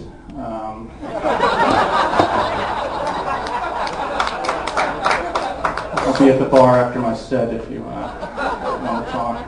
I know how to get the hooker to sleep with me in Grand Theft Auto. I don't know if that helps, but I'm usually a deal closer. All right, good stuff. And you got to have good stuff if that's going to be your persona. Yeah. Your material has to kill if you're going to be that deadpan. If it's not in the writing, I'm in trouble. Right. Yeah. What I had a friend that the material wasn't there, but he'd always be like, "Hello, everybody, I'm gay. They call me Fezzy." That's me? He would get over on that. That's two schools of thought. Yeah. What was that thing where you used to ask everybody if your breath smelled like dick? I can't remember that bit. I know it used to kill for you. It's an old one. It's good, though. It's good. Bring it back. It sounded like you were getting a nice response from the crowd, Than, and it also sounded like Harry was one of the ones laughing really hard there. Did it seem like you heard Harry in the background? That sounded like Harry's laugh. Oh, I love it. Just love comedy. All right, let's hear more. But I think I played too much because these games now keep track of how much you play them, which gets depressing. This one I'm playing right now, instead of a number under hours logged, just says kill yourself, which I thought was harsh. It also was a problem because it interfered with a relationship I was in. I'm now out of, which is sad when the video games interfere. But we also just had trouble compromising in general. Like, she wanted me to sell my used games I never played back to the video game store for cash so we could go out and have a date or whatever, have some dinner, movies.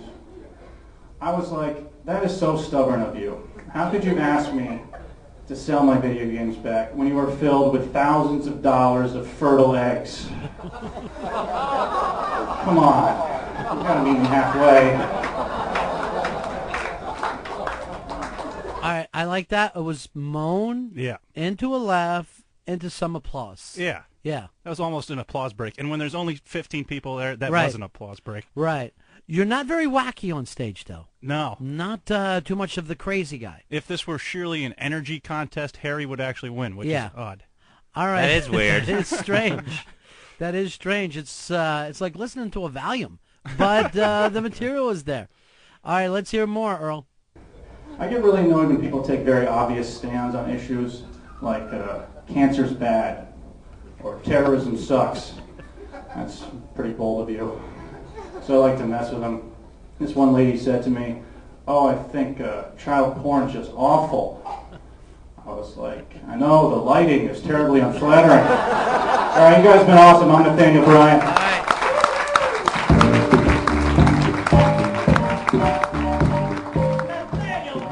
Nathaniel Bryan, yeah. He's the judge? Yeah. Yeah, I like him a lot. I like him a lot. It sounded like you did very strong. I liked it. Yeah, very, very funny. What did you think, Fez? I was surprised that your turn into your kind of right turn into really dark humor. Yeah. The egg selling, the kitty porn. I wasn't expecting that out of you. I found it refreshing. Well, thank you. That's what I'm hoping for. No, Right. no apparel jokes, but you know. They were all pretty strong. All right, let's get ready for Harry. Harry, his set was pretty good, didn't you think? Was that you laughing that Fez heard? Were you laughing along? I don't know. I was laughing. Yeah. I mean, so it might That's be. very comfortable of you to be in a... All right, that's not exactly fair, Earl. But that's very comfortable for you to be in a contest and yet still feel that brotherhood of the stage. It's kind of like a boxing thing where, you still respect the guy at the end of it. You know? Why don't you respect us here on the radio? That's what I don't understand. Where's that guy? I do. It's just sometimes I don't show it the right way. Right. It also might have been E-Rock. I don't know if Harry's that good of a sport. Oh, okay. Oh, all right. right. Yeah. Let's hear your laugh.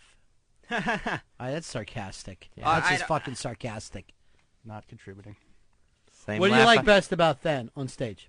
His jokes are very solid. Writing-wise, they're just really good, really solid jokes. Right. And what do you think is what he needs to work on? I think the pacing of it, sometimes it's a little, I know he's trying to do the dry wit thing, but I think it's sometimes there's a little too much Too lag dry? in between. Too witty? Yeah. It's So just he should yell waka waka every once in a while? No, I'm just saying everyone, that just Hey, comes there's your during dad the- on TV. Harry looks like he's in a big playpen, and people are mad at him. Hope he wins his trial. Oh, that's Saddam Hussein. I'm sorry. I thought you would yell that out, Riffer. All right. I could have sworn that was Harry's laugh because I remember hearing it on 9/11. Don't laugh about 9/11, Harry. Seriously, I'll go off. I'm sorry. We're creating an environment where you can't feel comfortable. I'm sorry. No, I was just going to say I would never dare. Good one. All right. Now let's get into your prepared material where you have some time. All right? Let's give it a listen. Ladies and gentlemen, you ready for more smoke? Come on, you ready for more? Let's go, let's go. All right, let's stop it there. Why is he so excited about Harry coming up? What is going on? I don't know him. If you go back and check the way Than was brought up, this next guy you might see on the radio.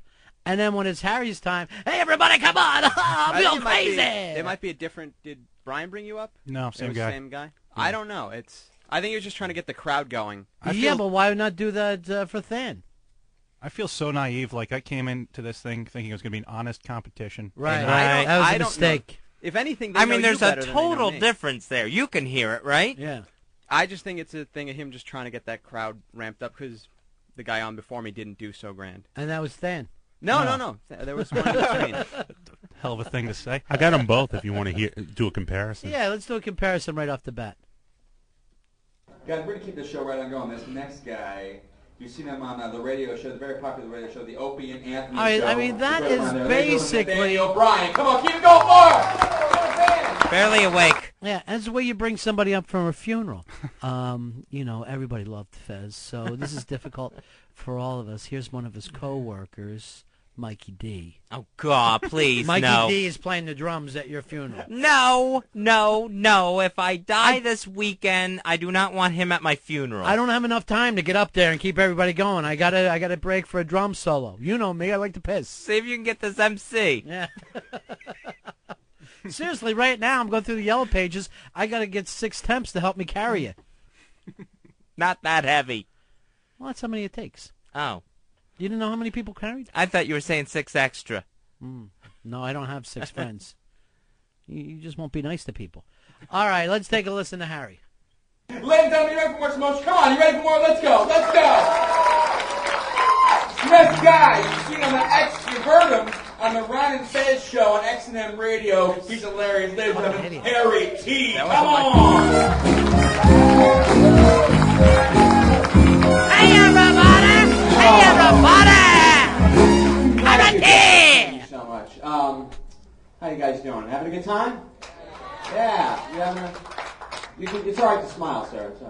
He's like, don't fuck with me. I work out. Leave me alone. I live shit. Let's move on. Let's stop there. No, I work out too. I mean, not often, but I work out. Why can't we Actually, stop? in the last year, I've lost a total of 4. All right. Right away, you're afraid somebody's fucking with you? No, I was just joking. No, I didn't say they were fucking with me. I said I was doing the impression of him kind of not smiling to my response or not answering to my response. Where he's going, just leave me alone. What do? You like to pick out the big guy in the crowds? No, play with his head a little bit? So that means everyone else gets the message? Right. Don't fuck with Harry? No, it's just... my dad taught me that when I go to jail. Just right on the yard, just smack the biggest guy. Biggest white guy, he always said. Oh, Don't hit any of the brothers. That's a fucking problem. No, it was just trying to do a little interaction with the crowd. And just something that I noticed real quick.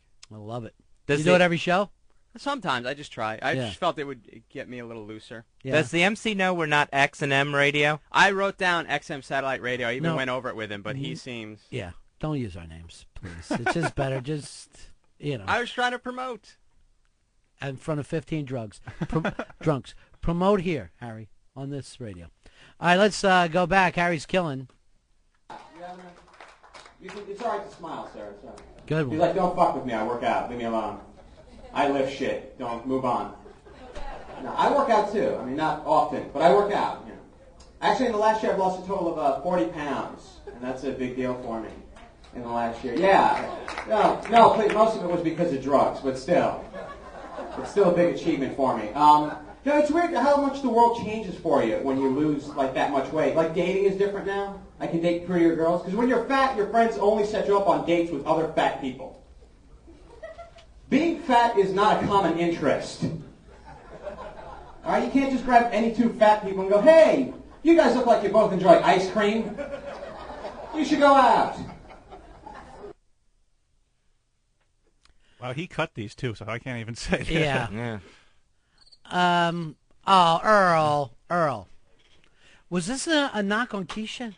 No, not at all. Oh, because I remember hooking you up with Keisha. But I don't remember you ever doing drugs or dating. It doesn't mean, That's a lie. It's a joke. You don't do drugs or date. I'm just having trouble buying your stage persona. Than is Than on stage. Right.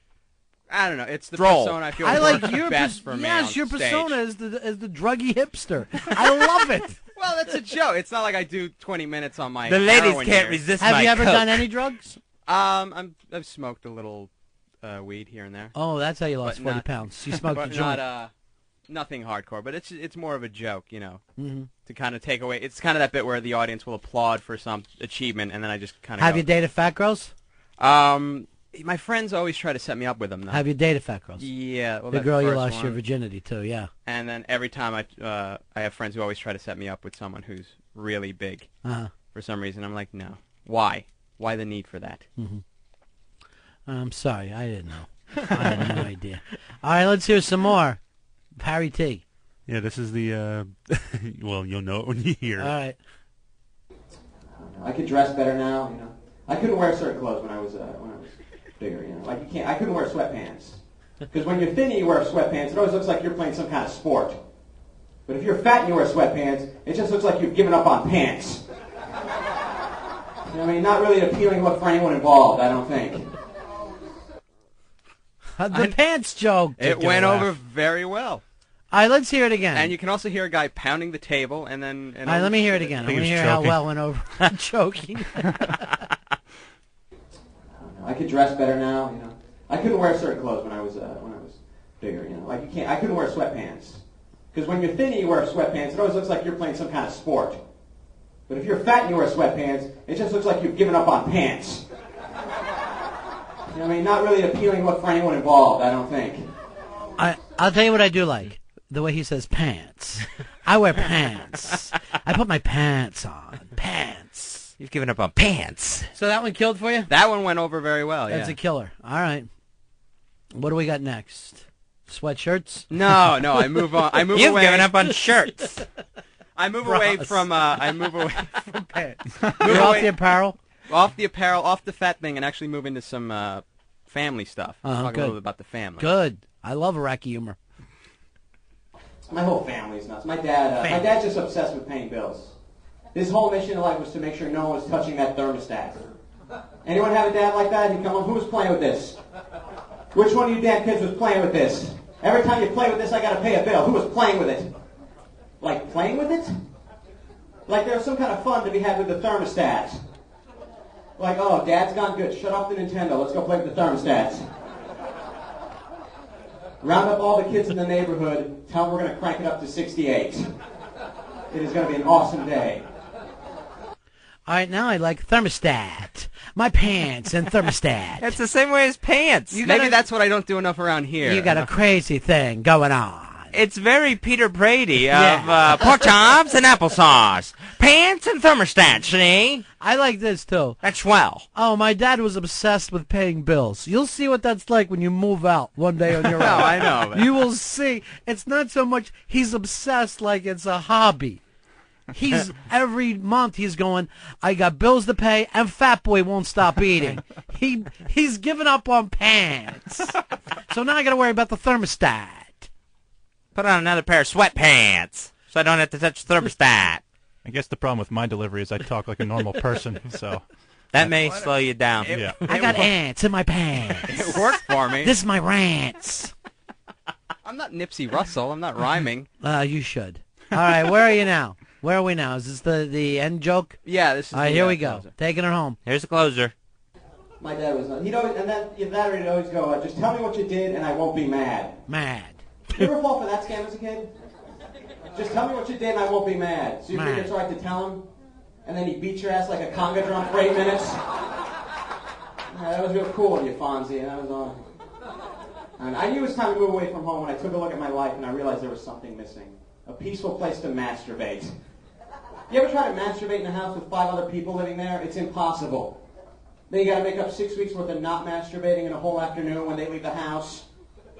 You know, they come back from the supermarket, find you passed out and dehydrated on the floor.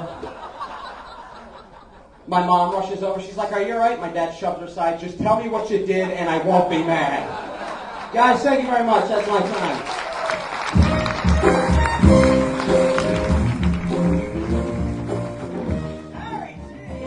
I actually think this was a tight one. I'm actually thinking this was a tight one. It sounded really close with crowd response when you guys both said thank you, good night. Yeah. And I brought it in with the callback, which was big. I was happy about that. Because that always Well, gets you a wrote big it. pop. Yeah, I know, but it worked. Is what I'm Pants? saying. Okay. I remember I wear pants. My Edward G. Robinson persona. All right, you can't find your judges, I'm getting one right? of them online now. One just called me back. So Yeah. Let's check with the crowd, get a little crowd response here. I thought it was very, very close, Fuzzy. What did you think? I thought it was really, really tight. They both did family humor of growing up stuff. Right.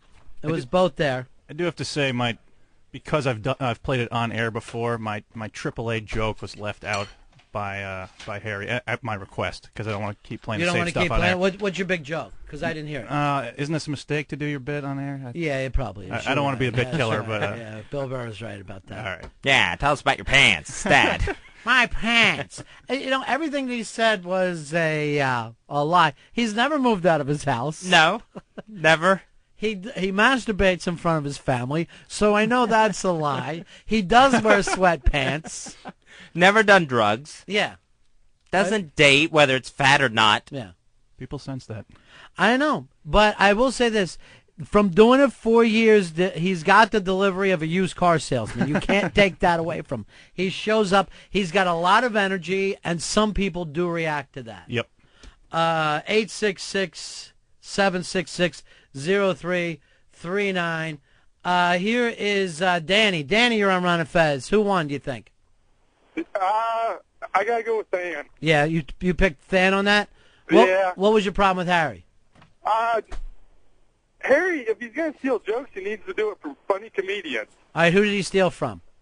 The thermostat joke, he stole that from Kevin Meaney. Kevin Meaney, and he kind of, I think, has Kevin Meaney's delivery. We're not big pants people. We're not sweatpants people. Here is Mike. Mike, you're on Ron and Fez. I'm gonna have to go with Than on this one. All right, Than too. And I'll tell you what. Yeah. I don't know a lot about comedy, but I know this. Look your comedy, Harry.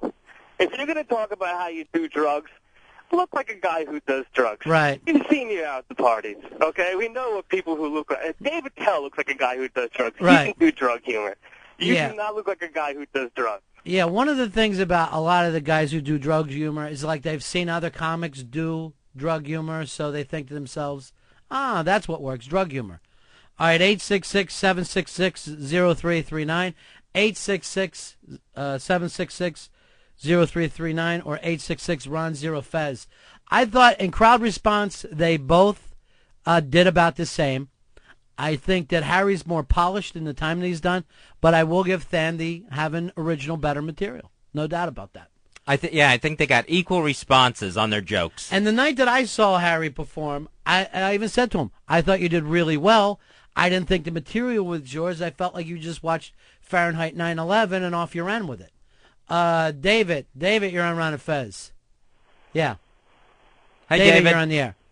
Hey, the part where he was talking about his father saying, "Tell me what you did, and I won't be mad." Yeah. That's a takeoff of a Chris Rock comedy bit. Yeah. Where Chris Rock was talking about when a man gets busted by his woman for cheating on him. Yeah. She says, "You just tell me that you did it, and I won't be mad. Tell me that you did it, and I won't be mad." He stole that from Chris Rock. All right, thank you very much. Here is Kurt. Kurt, you're on Ron and Fez. Hey, Kurt, what do you got? Hey, what's up? Yeah. I heard the Kevin Meaney reference about the thermostat, but Bob Marley from Maine also did the same thing. What's his name? Bob Marley. Okay, Bob Marley, He's a comedian from Maine. He did the same thermostat reference. Well, And he almost stole the the name right now too. So, all right. So people your material seems like it's pretty used. That's one of the well, the problems. Chris Rock association is like way far. That's totally two different bits. He doesn't mention anything about thermostat or anything even close to that. Here's I mean, like I know it sounds stupid to say it out loud, but that's.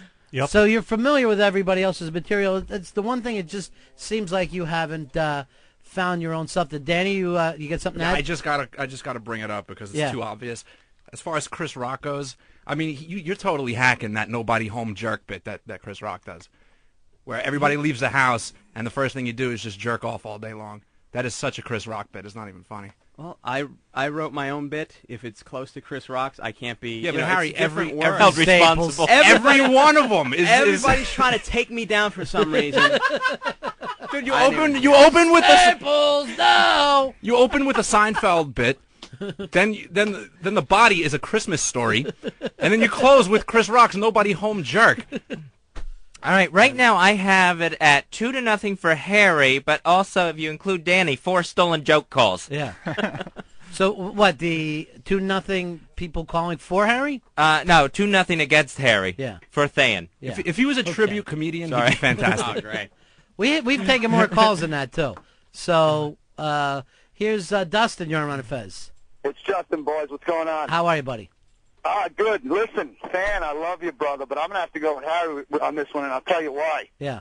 With his comedy, I don't even need my TiVo. I got Family Guy, Chris Rock, and everybody else I right thought there. that was a compliment. Yeah, so we can't take that as a Harry backing. Here's Ron. Ron, you're on Ron and Fez. Hey, this Yeah. Ron? Yeah. Hey, Harry killed him, no doubt. I'm a big Harry fan. Wasn't even close. All right, thank you. I appreciate that, sir. Here is Jared. You're on Ron and Fez. How you doing, buddy? Jared. Yeah. Yeah, go ahead. Yeah, Harry, if you're going to steal material, at least don't do it from Richard Pryor. That bit about the dad, tell me what you did, that was a Richard Pryor joke. Well, I'll say this for you, Harry, though. It seems like you lifted some stuff, but the stuff you lifted, you've taken from the best. I lifted nothing. I wrote all that myself. Do you think you did, or because you're a student of comedy? No, but I know enough to know when something is too similar. Oh. I mean, like if I can't. Let me just change a couple things. Like instead of what my I'm wife saying- being mad, it's my dad being mad. No. Or I'm instead of saying- jerking off in the kitchen, I'm jerking off in the living room. What I'm saying, the jokes are totally different. Like, just because Chris Rock talks about masturbating at home doesn't mean that, oh, great, now that subject is off topic for anyone else. Well, without being busted on it, yes, no one can stop you. The police won't show up and arrest you. I just feel people are nitpicking because I write the stuff myself. I've never had a problem. But with you were comfortable with the fact that you wrote a joke and then went, "Oh, this is close to a bit I've heard." No, it's not. I'm not saying that at all. It's not. But you're familiar with every bit that's coming up, and you're Not trying true. to show I'm us not the familiar with subtle the Richard Pryor bit. differences. All right, here is it's Anthony. Anthony, how you doing, buddy? Hey, what's up, man? What's happening? I listened. I think the ovation at the end that they both got was similar, but during the act, after each one of their jokes, right? Sand blew them away. I think the crowd was so much more with them.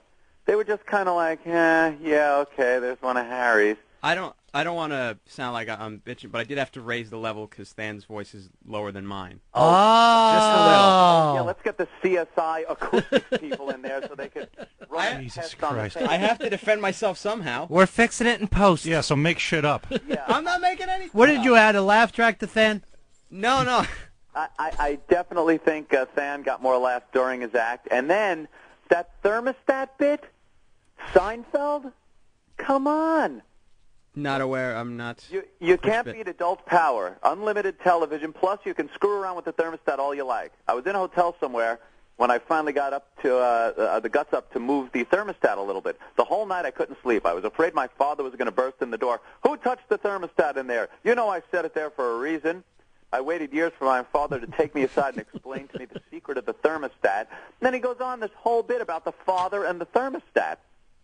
Dude, the Seinfeld bit. I had never heard the bit. Of course you didn't. Of course you didn't. No inspiration there, and then you penned it down and thought, if I change this a little bit. Nothing. You're just as brilliant as Seinfeld. I'm just... Who is this Seinfeld you keep talking about? Actually, I think he's a little more brilliant because it takes Seinfeld time to write it, where Harry just has to hear it once, jot down a little bit, and maybe he doesn't do as well with it because some people are going, wait, where did I hear that before? Well, I just want to congratulate Than in advance here because if it goes any other way, it's a travesty, it is rigged, and bullshit. All right, thank you very much. You know what? Hold on. We've got one of the judges here. I'll leave you on for it. This is Brian, and what does he do? Ben Cart, he's the assistant showroom manager. Where? At Caroline's. At Caroline's. That's He was what there you should be plugging. Hey, Brian, welcome to the show. How you doing, buddy? Hi, man. How you doing? You saw the stuff last night. Yes, I did. Now, let me ask you this. Being an assistant showroom manager, are you taking any points off for lifted material? Well, here's the thing. I'm not going to call any of the material lifted. I mean, I see so many comics come in and out of there, and you're going to see a lot of the same premises day in and day out. I'm not going to accuse the guy of stealing anything, but what I will say is that originality-wise, I'm not going to accuse him of stealing, but I am going to say I've heard some of the premises before. Let's put it that way. Okay. All right, so you are a judge here. All right. You saw Than, you saw Harry. Who did you pick? I'm going to be honest, man. I'm going with Than. You're going with Than. I'm going with Nathaniel. Harry, you look like you're shocked by that Yeah, one. I'm a little shocked by that. I thought You thought you had Brian in your pocket? Well, there goes my hair. $50 poorly spent, Harry. What did you do it on, Brian? What did you make your choice on? Here's the thing. I'm listening to both of them, and of course, again, I heard somebody else say something about crowd response. You can't base anything on crowd response. Right.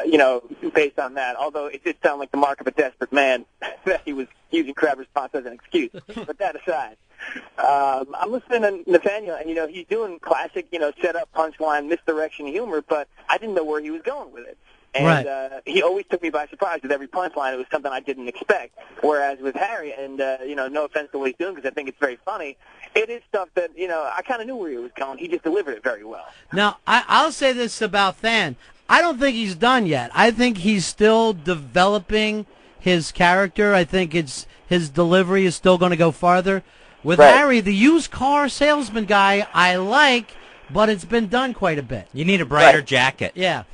With that, hey, this guy's looking at me like he's going to punch me. He's the size of a Buick. Look at him. Oh, he's like a refrigerator with feet. How's everybody doing?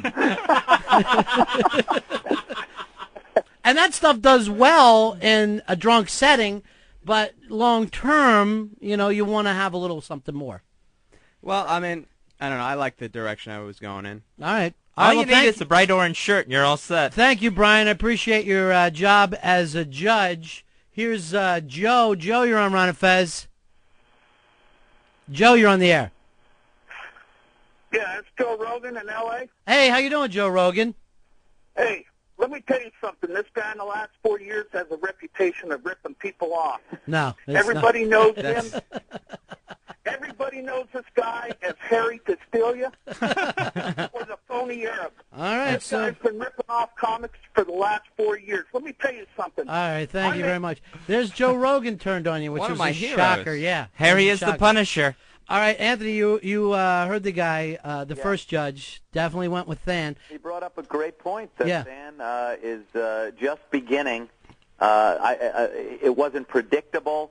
It's like watching a child prodigy sit down at a piano and do a beautiful concerto, and then having some guy that has been around the piano the whole time just do some like ragtime or something, little half-assed.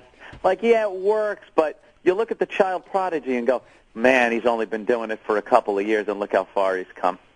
You're a fucking metaphor maker. They just come off. They just come swinging out. Here's how it is. All right, my friend. All right, Thank you very much. Take care. All right, that's a shocker. You lost to Anthony, but even more, Harry, a shocker. You lost one of your judges. Yeah, one of them went Than. So Than, trying to get the other ones to vote for you. Well, no. I mean, sorry, the entertainer. It's your piano playing, isn't it? Hey, how's everybody doing? But you're a great crowd. You're a good-looking crowd.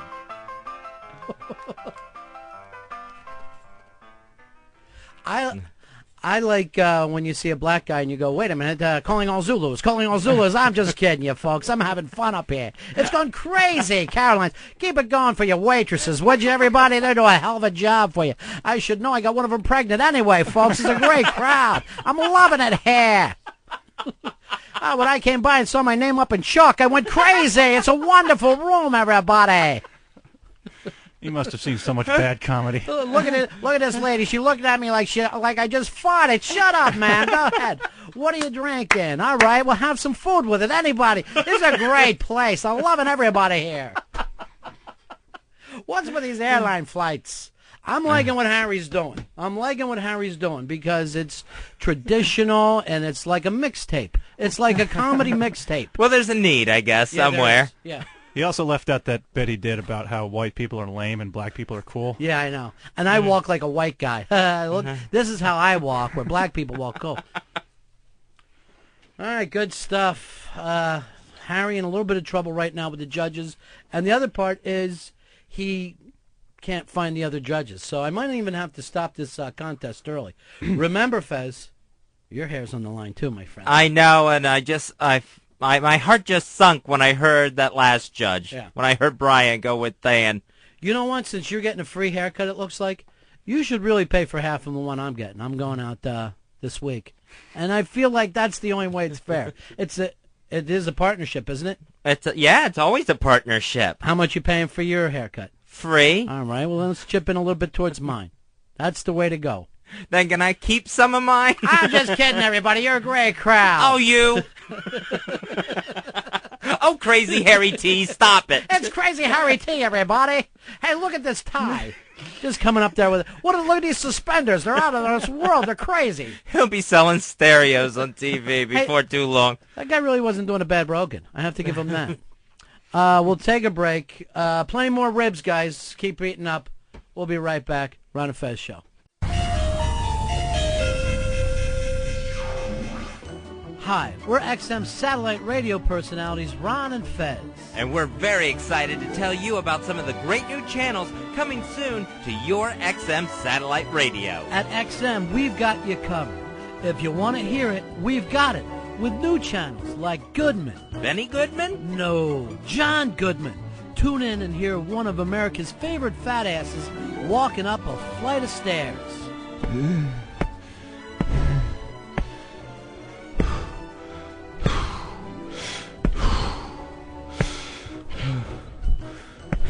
Will John Goodman make it? Check out Goodman on XM and find out.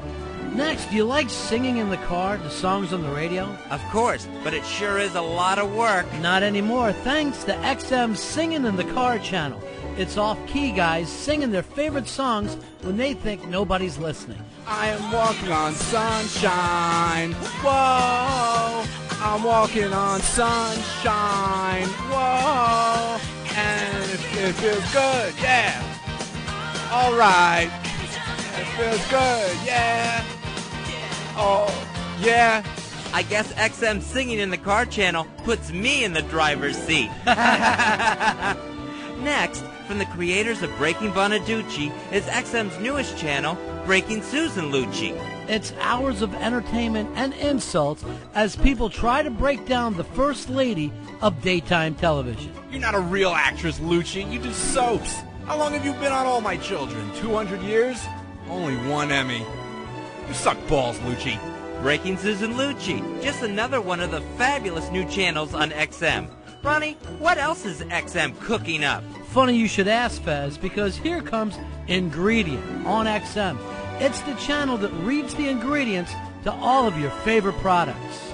High fructose corn syrup, glycerin, citric acid, enriched with riboflavin, natural and artificial flavoring. Sounds like it's all the ingredients for a good time. We hope you enjoyed this edition of What's Coming Soon to XM. And remember, at XM Satellite Radio, you can never be too specific. One more time.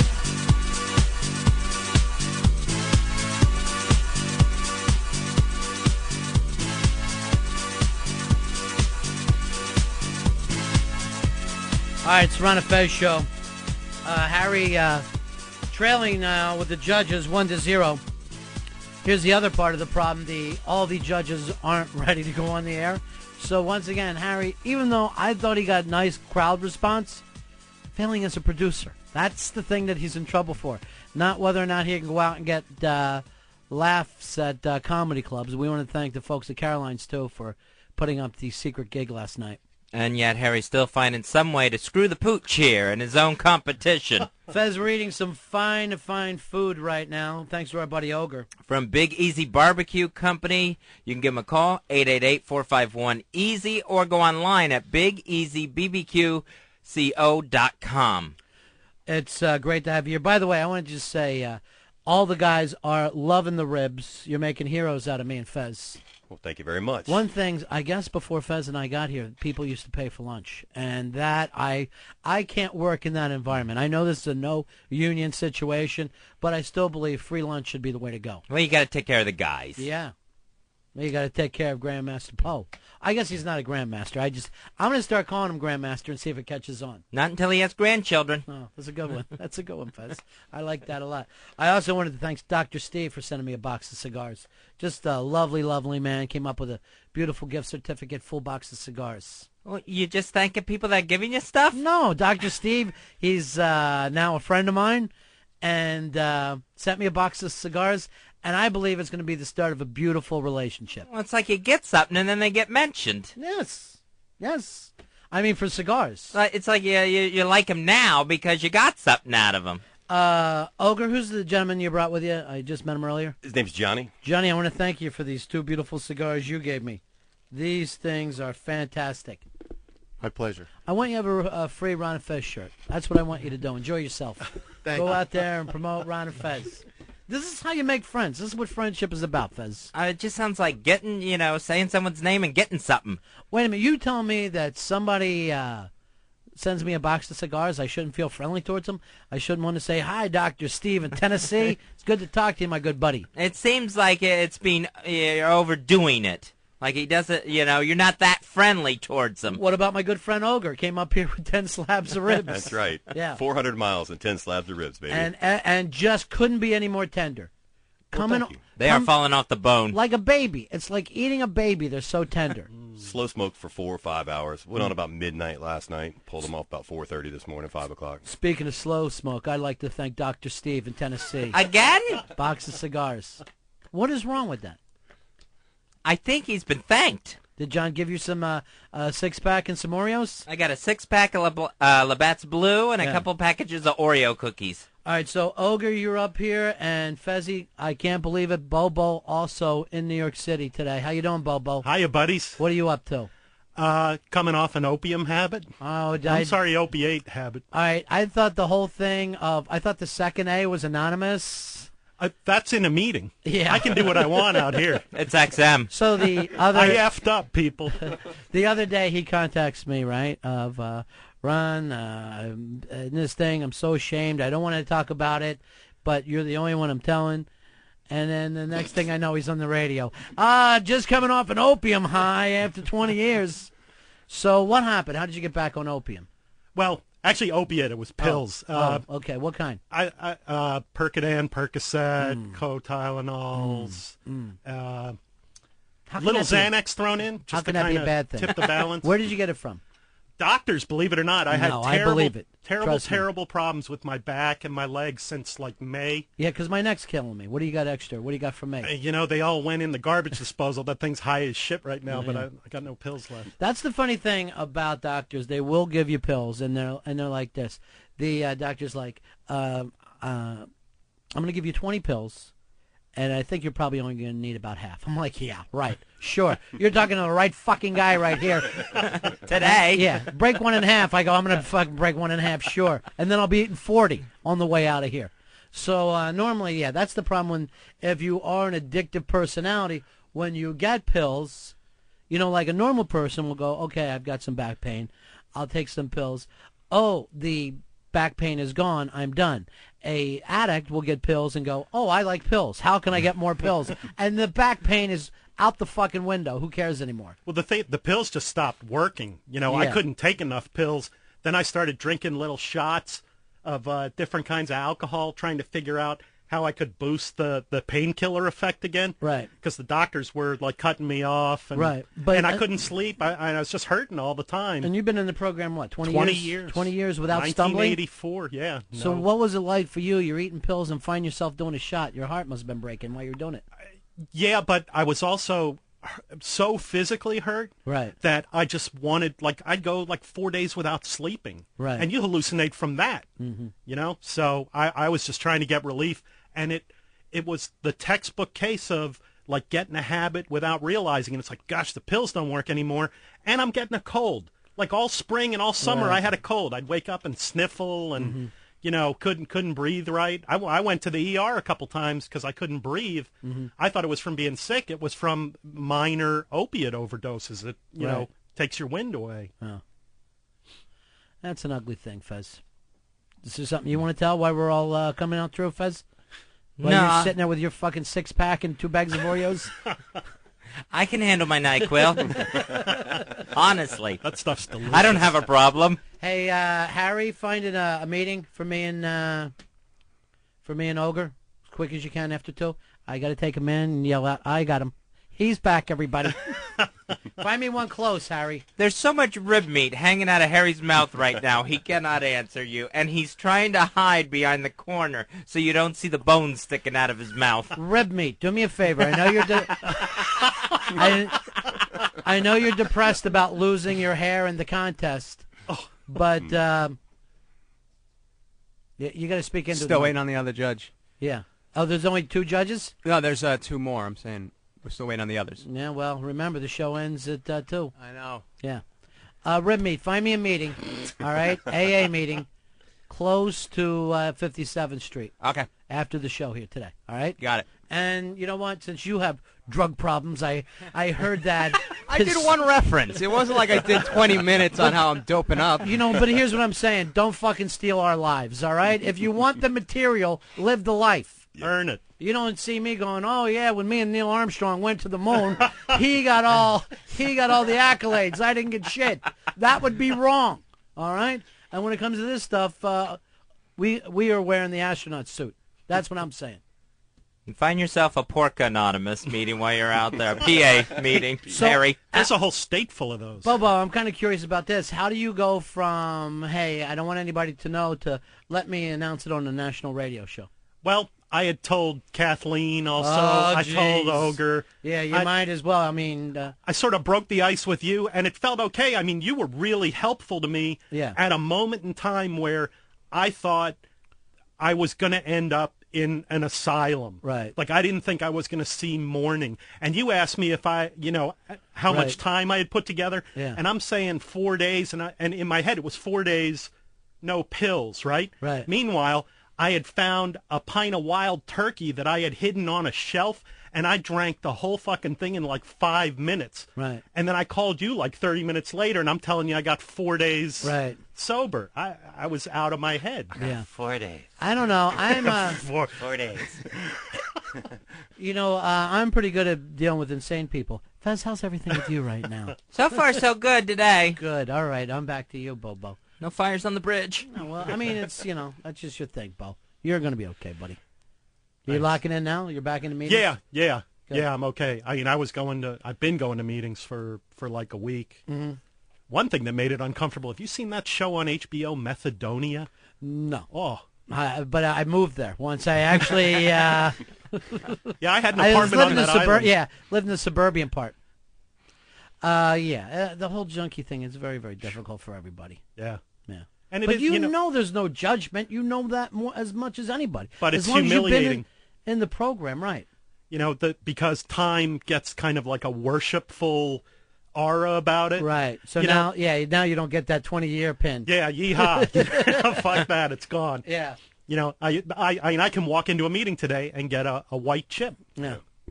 That's what I can do. Well, here's the good thing. When you don't go in there saying, I got 20 years, you don't have to worry about the young guys hanging around with you. How do you do it, man? Yeah. How do you do it? Sponsor me, sponsor me, sponsor me. Help, brother. I got 4 hours. Yeah. I got 4 fucking hours. I can barely hold on. Yeah. So now you can be one of those guys. Right. I'll just leech on. And then people clap for you. True. You know what I mean? Yeah. So it's like, yes, I'm 2 days sober. Everybody's like, yay! Congratulations. All right, bro. Well, that's good for you. I'm glad. Thank you, and thanks for your help. I'm glad you're right back onto it, too, Yeah, well, it got scary, It got bad. Yeah. Here's what makes me nervous. You got a ukulele with you. Yeah, it's a charango. It's a South American ukulele. I thought it was a flask. Yeah. I wrote the first dirge jingle in honor of Fez's death dream. I would like to hear that.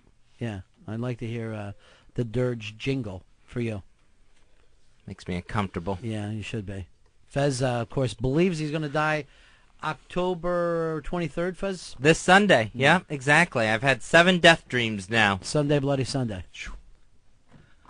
Fez may end up dead. He dreamt about his death in bed.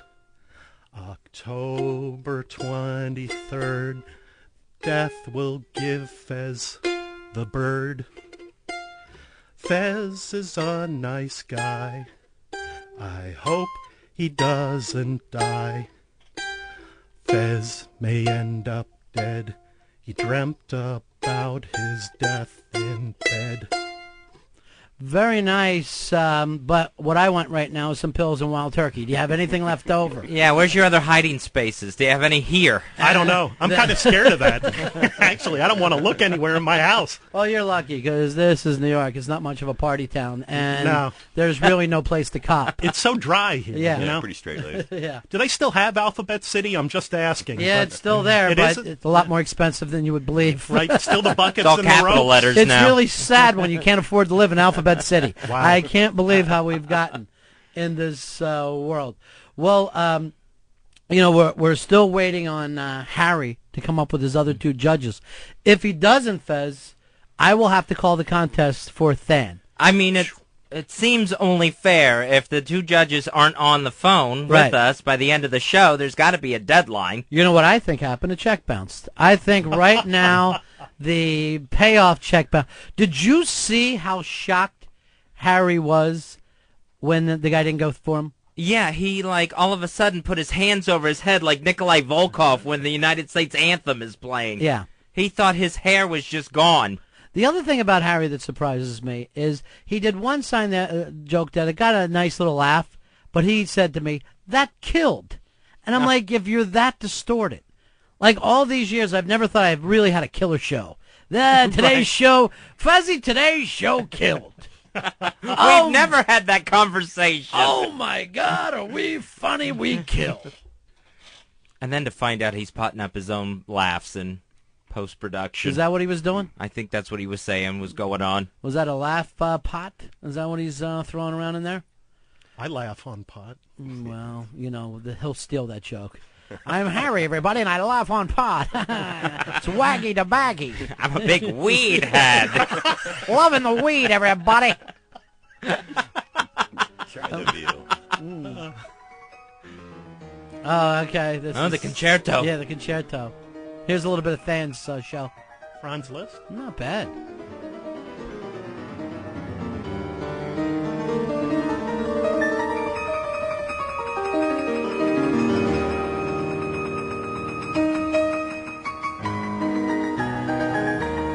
Moving.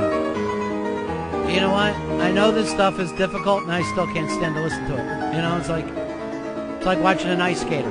When does Curly start singing? All right, thank you, Earl. It's plenty. Thank you. That's plenty. Hey, Fez, I'm watching Regis today. Walk on. When's the last time you saw a big walk on a talk show? Been a long time, probably since the Carson show. Been since the Carson show. Regis is doing his show. Walk on. Tony Danza. Nice. Place goes crazy for him. Yo, Angela. That's where we're at. Yo, Mona, Angela, where you at?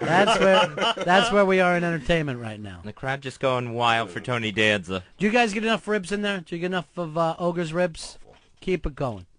Plenty. And after that, we'll start running ribs around to some of the other buildings and on 57th Street, making friends. What else is happening, Fezzy? What else is going on in the world right now? Got Ashton Kutcher. Somehow he's come up with a great idea for a TV show. Right. It's called 30-Year-Old Grandpa. It's about a young guy who marries a much older woman, and he's now stepdad to her kids that are near his age. Ah. So I don't know where he came up with this one from. He should write a new one called Honey, I Fucked Your Children, because there's no possible way you can be in your late 20s, living with a woman, and her 17 and 18-year-old girls are running around the house, and something's not going to happen. It's just asking for trouble. The thoughts are all there. We all know it. And I understand that Demi might be confused by that, but Bruce Willis should be right on top of it. He should know for a fact.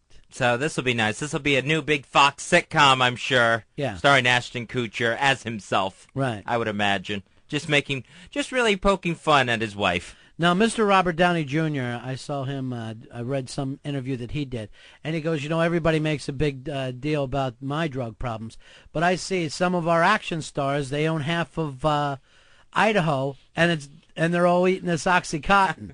So I'm going, all right, who exactly owns the ranches out there now? Bruce owns one. That's right, yeah. So I thought that was a slap at Bruce. I was trying to think of where Harrison Ford's was. Harrison Ford's is in Montana out That's there, right. too. But, I think he's talking about guys his own age. So I was thinking it had to go like Bruce, maybe a Nick Cage, somebody along those lines. Right. But why are you diming out other people? You're the one who got busted, went to jail. And you're just yelling out, well, look at Fez. Look what Fez is up to all the time. Paris Hilton, she says she's furious with Tom Sizemore, who he was talking about. He's got his sex DVD coming out. Yeah. And so he, in an interview to plug this DVD, right, he talked about the time he hooked up with Paris Hilton, and she's like, I don't even know this guy. Right. I have no idea what he's talking about. I don't think he could get Paris Hilton. I don't think so either. Yeah. So. Because he's half an animal. I mean, he's just so street. It's unbelievable. So it'll be interesting to see what the sex DVD does. Oh, it'll do decent business. I'd rather see that than his regular movies. I'm telling you that right now. It'll be the first film of his I don't walk out on. Paris Hilton, the virtuous one here. Yeah, right. Finally. Also, what's going on is Karl Rove canceling public appearances. Not doing it. Yeah, and these are fundraisers, too, GOP fundraisers. So those are places where Rove likes to have his big balloon head at. So apparently, I saw a story today. I think it was on a Drudge, but going back 2 years from now, 2 years ago, they said the president was just screaming at Karl Rove when this stuff was coming up and started icing him out since then. I haven't seen that, really. I haven't seen it either. All during an election, those two were Siamese twins. Yeah, he's walking around with Chins McGee and his arm around him. So the other part of this is Dick Cheney could be caught up in it. And there's a rumor, and it's just rumor stuff going around, that if it gets too close to him, he steps down, Condi Rice takes a step up. Oh, that would be interesting. Could it happen, though? You know what? I think there's so many to go before Cheney. Yeah. That I don't think it's going to happen. You think it would take years before it actually caught up with him? Yeah, it would have to be actually getting close to the president himself, I think, for him to launch Cheney. Scooter Libby, Cheney's chief of staff, right? I think he's gone. I think Rove is gone, too. Rove should have been gone by now. If he was a real friend, you get out of the way of the president when this shit happens. You Right. take the bullet, because he's not going to go to jail or anything. But I think it would be an interesting move if the president goes, hey, I'm the first guy who ever put up a black woman. Look at me, Mr. Liberal. Here I am, friend to the black women. Yeah, he's missed speaking to the NAACP every year he's been in office. Right. But now here's his real chance to make up for it. You know what? Now that I think about it more, it doesn't seem out of the realm of possibility that Cheney would get out of the way and they would have somebody sitting in that seat basically as an incumbent to go into 2008. All right, here's some of the haikus. Is that the name of the word, Fezzy, haiku? That's exactly it. That are on ronfez.net. Harry, did I ever get the ones that I'm looking for from Fez's best friend, Kathleen from the Bronx? Hers are excellent. Yeah, they always are. So make sure I get those. Make sure there's up to you. Let's take a look of some of these written about you, Fez. Unlike the ticket, his silence is not golden. We should get some beers. A tram ride for Fez. A weak cable snaps loudly. Spider-Man not seen. Scary. Pinellas Park weeps. No sale at the dealership. The cane pole gang sleeps. Awful! Awful! All right, some of these... here's one for you, Fez. Hey, look at this. I've never seen a corpse sweat. Isn't it fall yet? Rude and rude. Fez's beard was strong. It was like a hair jungle. The balls are so smooth. These are some of the things written for you, Fez. These are the nice things they're coming up with. My balls are smooth. Here lies Anti-Fez. Time to go meet Luther V. We hardly knew ye. People care about this. People care about you, Fez. Sounds like they're mocking me. Yeah. Used to be a friend. Didn't cut him any slack. Mikey D laughs last. Here's one I like. I think it's my favorite. Man goes into cage. Cage goes into the water. Sharks in the water. Beautiful. Hope everyone's happy with themselves. I like this one from Pantera. Here lies Auntie Fez. 10 men to lift his coffin. Anyone seen Ron? People are horrible. Horrible. How have we got the only website that would write haikus? It's just bizarre when you think about it. It's amazing to me this has caught on so well. And it filled up fast, too. Yeah, it really did. Sure. Thank you, Bubba. People are really into it in a big way.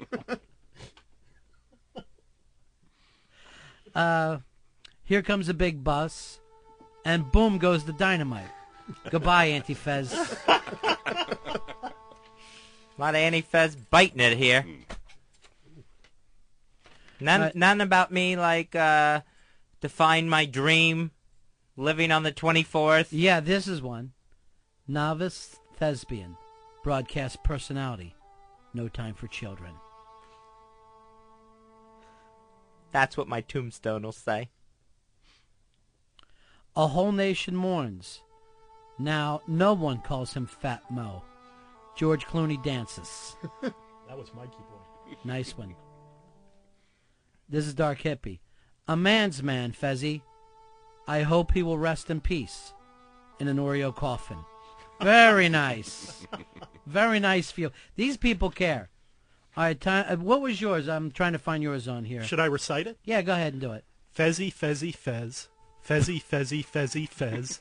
Fezzy, Fezzy, bam! Thanks for trying. Was that during your fucking high days? Yeah, I think that was after the wild turkey. Actually. The opiates. You could have put in wild turkey if you gotten 4 more syllables. A last wish ignored. Ron Miss Fezatorial and cremated Fez. Don't let him burn me. Time to break out the big guns. Here's Bronxy, Fezzy. Kathleen from the Bronx. R.I.P. Fezzy. On your grave, we'll pour hot soup. Also, a cold beer. I do love soup. We mourn thee, Fezzy. Buccaneers flag flies half-mast. Retard Island, Wales. These are just getting sad. I'm enjoying these. Fezzy in Heaven with Mamie Eisenhower discusses hairstyles. I always liked her bangs. Baby step off curb, bus to Winnipesaukee, yields death therapy. Damn clever. And here's her last one. Fuzz Watley, orphaned. Purina 1 runs out. Starves. So hungry. Meow. Just ridiculous. Yeah. I'd love to hear some Fez death limericks if we can get to them later. That's ronfez.net, ronfez.net. We're going to meet those guys for a little party tonight, huh, Fezzy? That's right. It's going to be at the Red Rock West Saloon. That's at 17th Street and 10th Avenue, New York City. ronfez.net gang hanging out, starting about 8 o'clock. You guys hanging around for that, or are you heading back to D.C.? I'd like to ask everybody to come down and buy me a shot. All right, please. That's the last thing you need. So we got 4 more hours of intensive therapy on the way back home, right? Right. What was it like driving with him? It was wonderful. We shared a lot of things. Was he like this the whole way? I need a pill! Shut up! I need a pill! Well, when I told him I had a doctor that would write him a script any way he wanted, Where's he at? Just checking your glove box. You know, we all know that doctor. I don't know how they do it, but we all know that doctor. I got a song for Ogre. Oh, good. Let's hear it.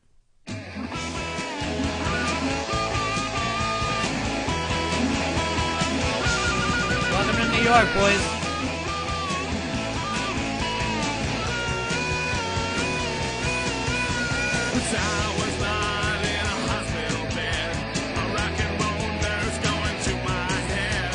Hold at your arm, boys, or speak at your tongue. I got some pills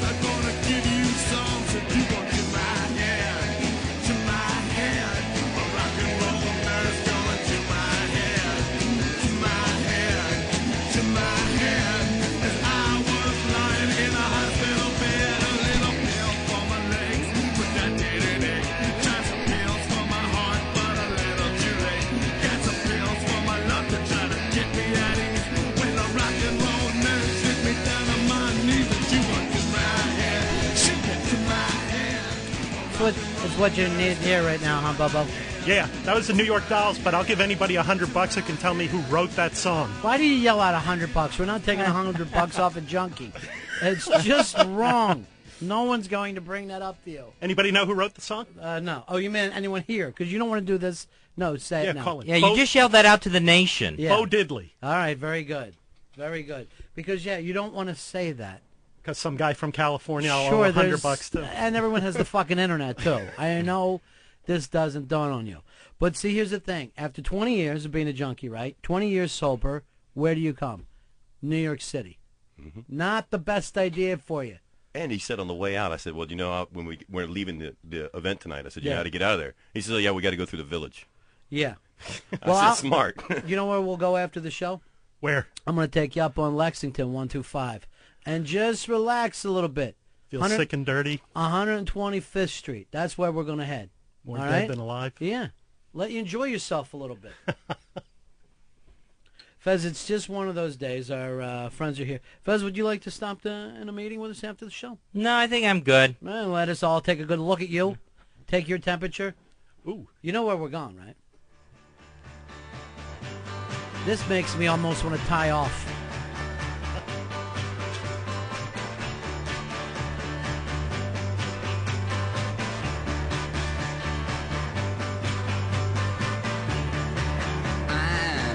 Waiting for my man.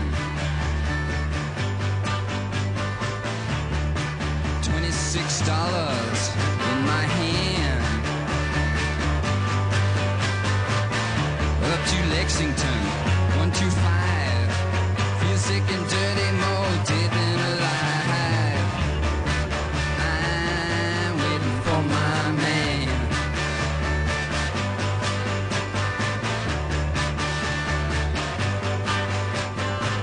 Hey, white boy, what you doing uptown? Hey, white boy, you chasing all women around. Oh, pardon me, sir, it's furthest from my mind.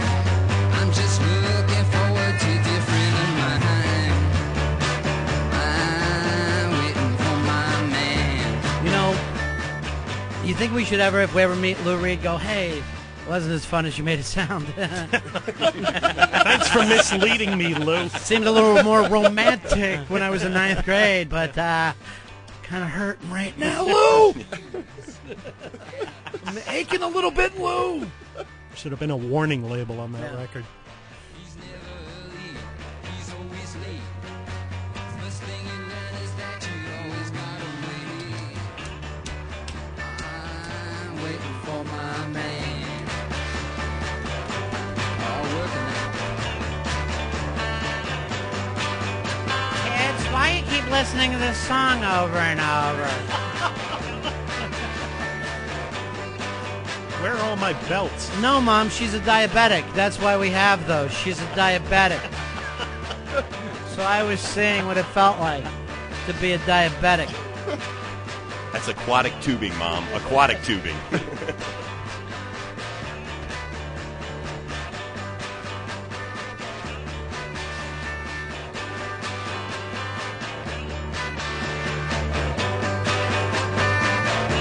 You know, there was a time I believe Lou Reed could have walked right across the East River, man. Just not even went down an inch.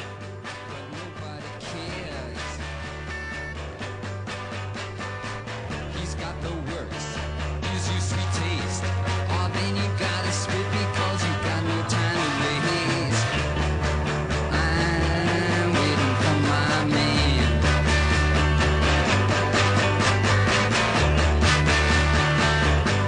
But I just looked up that commercial for the New York City Marathon. You going to do it this year? I am not in marathon shape. I think you are. This year, I am going to watch it on television. I think it would just be funnier if you couldn't make it. Like, not even out of Staten Island. There is no way I'm making it, or the Verzanos. Could you imagine how embarrassing it would be to be coming back on the Staten Island ferry? You're in your shorts with your dumb number on. Oh, yeah. I just couldn't. I just couldn't do it. Damn it! Didn't get halfway over the gangplank. And it's dusk. He's eating a hot dog and having a beer. Twilight set. God, I thought this was going to be easier. Hey, Jimmy, you're on Ron and Fez. How you doing, guys? Yeah, how are you? Good, good. I have a question for Fez. Yeah. Since he's having that big day Sunday coming up when he thinks he's going to kick the bucket, Yeah. is he trying to get laid as much as possible? Fez, are you on a tear right now to live life? You're trying to enjoy everything? You're drinking a little more, eating a little more? No, basically tiptoeing through it. Chasing the ladies all over town? I just have to die knowing I got my share of the poon. Well, you're not all that convincing. You're about as convincing as Harry, trying to find... right and now, all my drug use. Right now he keeps calling Caroline's Harry. He's going, you don't understand.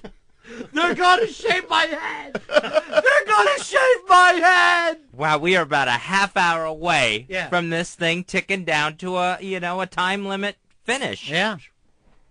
With one judge on the record books voting for Nathaniel. Wow. This whole show's going to look like a set of cantaloupes. Here's what I don't understand. He fucking set this up. This is his baby. How could it go so wrong on him? Only he could screw the pooch like this. Yeah. And it's his own dog. He's like the Charlie Brown of radio. He really is.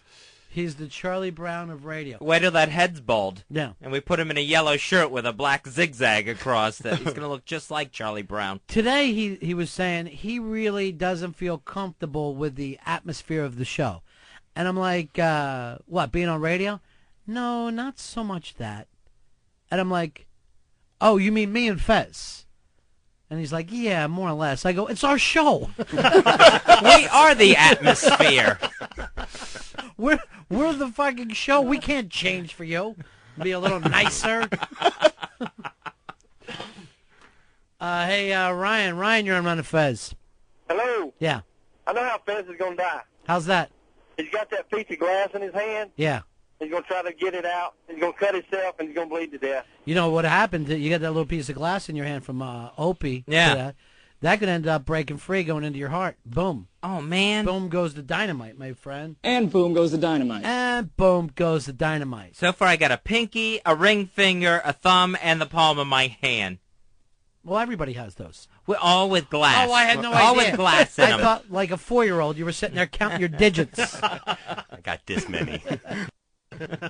Hey, Graham, you're on Ron and Fez. How you doing, buddy? Pretty good. I got a haiku. Oh, good. Let's hear it. Goodbye, Fez Wadley. Because Harry's not funny, you had to die bald. Thank you. That's what it feels like. Haiku radio. This is poison. There's a new XM channel. Yeah, coming up. Jot that one down for next time. If these deaf dreams come true, and I go this weekend, Yeah. do not let Catskills Harry speak at my funeral. Hey, everybody, how you doing? You think he's dying? Look at me. Hey, this is great. I'm having a great time. Harry's going into places going, now, do you have any striped suits? I got a big show coming up. I need something loud. Let everybody see me. And those round straw hats they used to wear. Susquehanna Hat Company. Niagara Falls. Everybody looks great here at this funeral. Looking terrific. Let's take a break.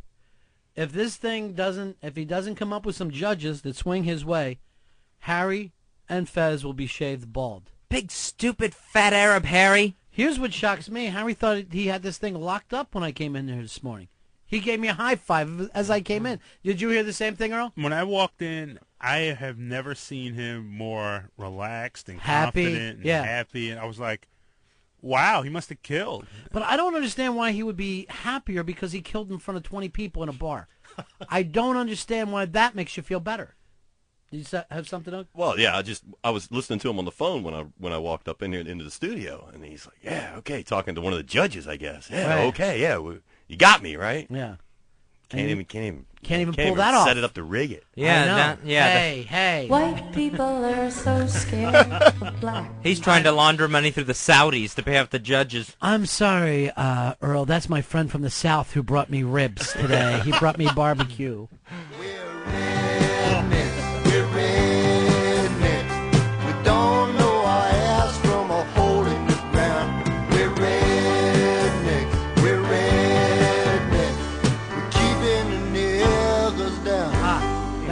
Earl. We'll take a break. We'll come back and wrap up the show. Ron and Fez. In the year 2025, due to a massive climate change and constant encouragement from special ed teachers, special needs citizens of every continent were able to take over the planet. If retards ruled the world. People of Earth, we are now in charge. We're the smart ones. So there. I can't believe I lived to see the day when retards are running the planet. That's the irony of this mess. They're too retarded to realize they can't do the job. It's that damn positive attitude that they're all born with. And another thing, people. From now on, we're only eating ice cream for dinner. Oh, I've had enough of this retard bullshit. I'm going to do something about it right now. Don't do anything stupid, man. Hey, you! Hey, retard! Over here! Hi! Guess what? I heard Santa Claus is dead. What? You heard me. Santa Claus is dead. That means no presents this year. No! No! Santa's not dead! Santa's not dead! You're lying! You say you're lying right now! Now you've done it. There's gonna be trouble. And I mean retard trouble. Nah, trust me. You just have to know how to deal with these retards. What the hell is he doing? Having some sort of fit? No, it's worse. At first, our scientists thought this was just a tantrum. Then they realized that's how retards communicate with each other. He's calling for reinforcements. There he is! There he is! He's the one who said Santa died! Hey! What are you retards doing? Oh, God, no! They're dry humping me! Get them off me! Oh, my God, they've all got wood! Oh, it's a madhouse! A madhouse! If retards ruled the world. Reach out, touch space.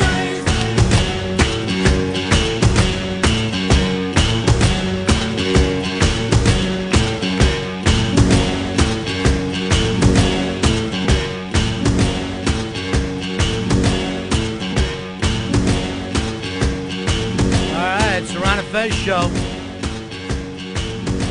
We're going to hang out tonight in Manhattan.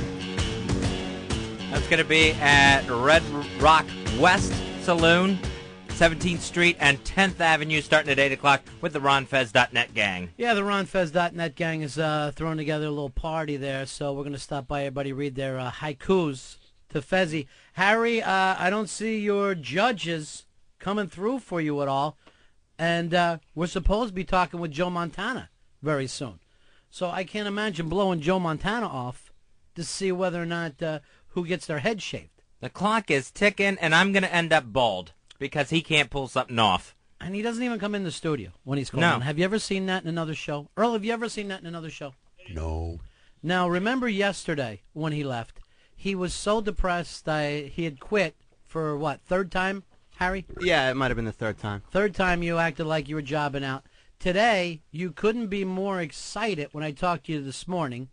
Focus, you're doing a show. It might be the judge as well. Yeah. Okay, is it? I don't know. I can't. It's withheld. Okay, go ahead. Hello? Hello? Yeah, I want to pick Harry. Yes, this is Wonder Judge. Harry's my guy. Yeah. He oughta... No, that's just a listener. Yeah. I don't want anybody calling his phone number. Because he's got 15 minutes to get a call from the judges. Please, stay off the Harry phone. If you keep calling him, he'll have to get his head shaved. He is What the is worst. That, where's that song that Paranoid put together? As a way of telling people, no, do not call under any circumstances. Please leave Harry's personal phone open. Now, Harry, today, you were cocksure you won this thing, right? I felt I killed last night. I thought I did really well. Uh-huh. Were you surprised they took off points for stealing? I don't think he took off any points for stealing because I didn't steal any material. Just like society. Well, why didn't he pick you? He felt Fan's stuff was a little. He just liked it more. He said original, which means I've never heard it. What's wrong, Harry? No, I'm just answering calls. Yeah. So I want to find out if the judges are calling in. Yeah. And it's those damn pesky listeners. Yeah. You've only got a few minutes left. I know. I'm getting nervous. You got Perry's song? Right now, would you actually... No, it's not ready yet. Would you actually like to maybe put your eyebrows on the line At here this and point, take my hair off of it? I want to keep my eyebrows because I will look terrible without them. This will always be a thing between you and me, just so you know. I don't want it to be, but I got to keep my eyebrows. I'd look horrendous without eyebrows. And how will you look without a job? No, I'm only kidding. Fez is the one who put his crazy hair up there. It's his fault. You have every right to go, no, Fez, I hate you. You're right, and you know what? You're right. You look great now, Hasselhoff. You're just you're a silver screen legend. Look at you. Fez, he's got a drug problem. That's what happened. That's his drug problem, and he has to masturbate 6 days worth in one afternoon. I know we don't want a ugly up fucking Quasimodo here. Here's Anthony. Anthony, you're on Ron and Fez. What's up, fellas? Listen, it's the first time calling your show. You guys do a great job. Yeah, I know. I was telling Fez that earlier. Listen, all I'm saying is you mentioned before that Harry was very confident when you guys came in this morning. Yeah. I mean, I would be confident, too, if I stole material from Jerry Seinfeld, Chris Rock, and all these other great comedians. It's a mixtape. It's a mixtape he put together for everybody. He takes from the best. Yeah, he does from the best. But even what he said with crowd response and all, because when I saw O&A, I'm like, so I think I heard this thing went over quick, with Harry. And they're like, what? We didn't hear that from Fan. And I was like completely shocked. All right, please do not call Harry's phone number. And here's a song telling you why not to. 201-637-0924. Harry Bottoms is a joke thief. Give him a call and fuck with his head. 201-637-0924. Harry is a joke thief. Harry steals jokes. Harry shit the bed. Harry always has to go. 201-637-0924.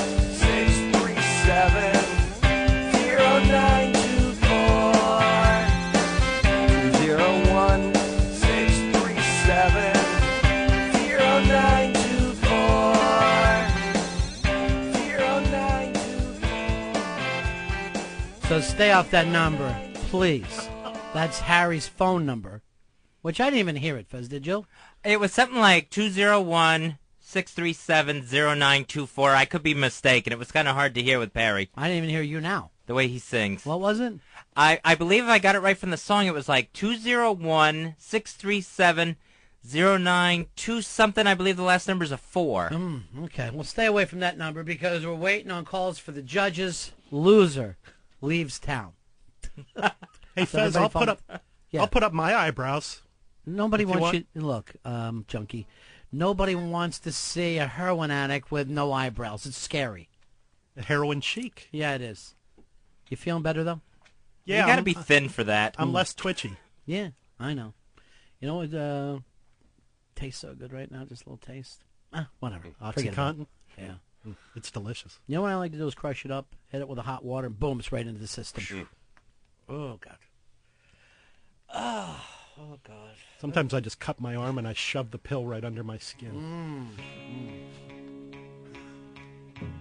Yeah, can't beat that. Oh, my prom theme. Hey, Dean, you're on Ron and Fez. Mahabon. Mahabon. Keep it just real nice and light for us All so right, I can hey, remember. Fez. Yeah, buddy. How much thought have you put into you actually dying on Sunday? Do you really think it'll happen, Fez? What are the opportunities? I try not to think about it. I just hope it's all a bad dream. Yeah. Well, with the poop fetish that you have, that you get really embarrassed having to do that. You do realize when the medical examiner picks you up, you're going to shit your pants. Yeah, that is true. That's the first thing you do. Saturday night, I'm going to bed wrapped in a shower curtain. This is an adult diaper. Make it easier on everyone. Andy, you're on Ron and Fez. Yeah, Fez, you're going to look awful silly laying there in your casket with your bald head. You know what I'm going to do? I'm just going to leave the end of his head out of the casket and look like his dick's hanging out. And I'll just do that joke. Maybe everyone could just shave it at the funeral. What do you think, bro? We jump on the subway. We're uptown in 5 minutes. Listen to this. Get the kingdom, if I can. It makes me feel like I'm a man. Like I'm a man. When I put a spike into my vein. Spanish Johnny! Make the pain go away! When I'm rushing on my run, and I feel just like Jesus' son, and I guess that I just don't know, and I guess that I just don't know. I like that feeling of when it takes 15 minutes just to make it to the bathroom because it's 2 steps forward to 1 back, just doing that shuffle. Couple sideways. Find out the cigarette went out. In your fingers. All right, let's go from Lou Reed to Joe Montana, as most shows do. Joe Montana on Fez. He's got something he wants to plug. That's right. Joe Montana is wanting you to get into the BP success zone. Yeah. That's the blood pressure success zone.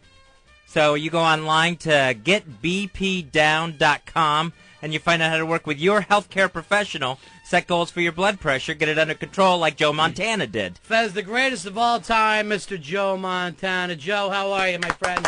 Good, how are you? I know you were there in South Bend. I know you were leading them on. Maybe one of the greatest college games of all time, but just a little bit short. So that makes it not the greatest college.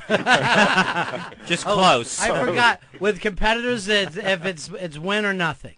That's right. Yeah. That's the only way. But it was a phenomenal game all the way around. Yeah, it was a good game. Yeah. You know, I think it was good.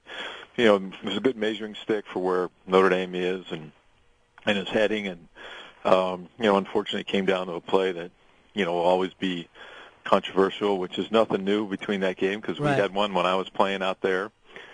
And, you know, somewhat similar situation.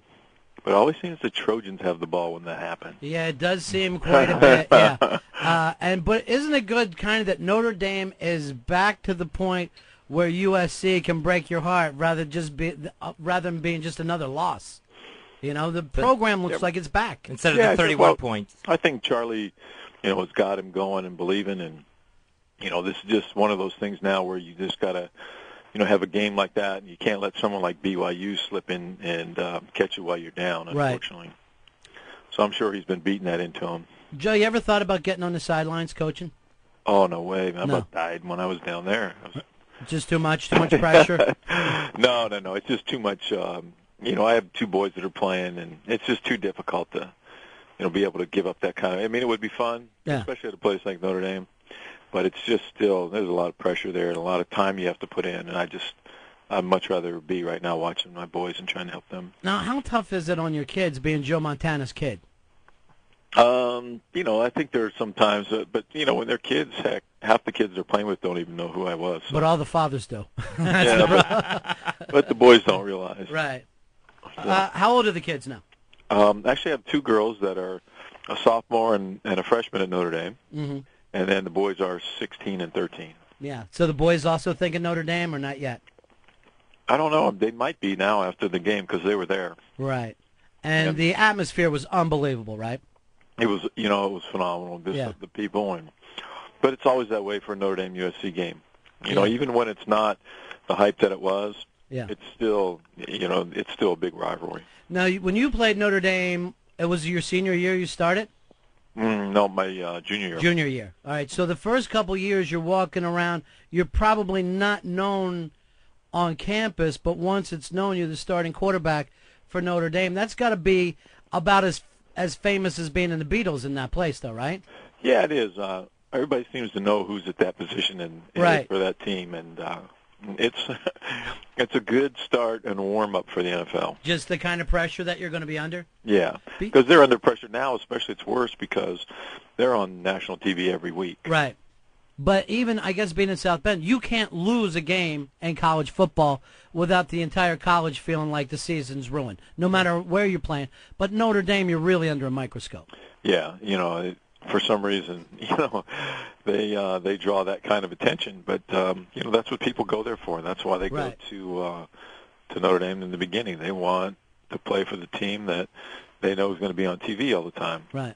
And then you have the heroics there. That starts, and you got to keep that up too. Yeah. Then once you start winning, it's even more. Right, sure. They're on you constantly. Hey, what happened? We only won by 22. Yeah. All right, so what are you up to now, Joe? Actually, been on the road with this campaign, Get BP Success Zone, now for about a little over 2 years, and we've been out trying to get the word out to the 65 million plus Americans out there who have high blood pressure to get in there and get checked by their doctor.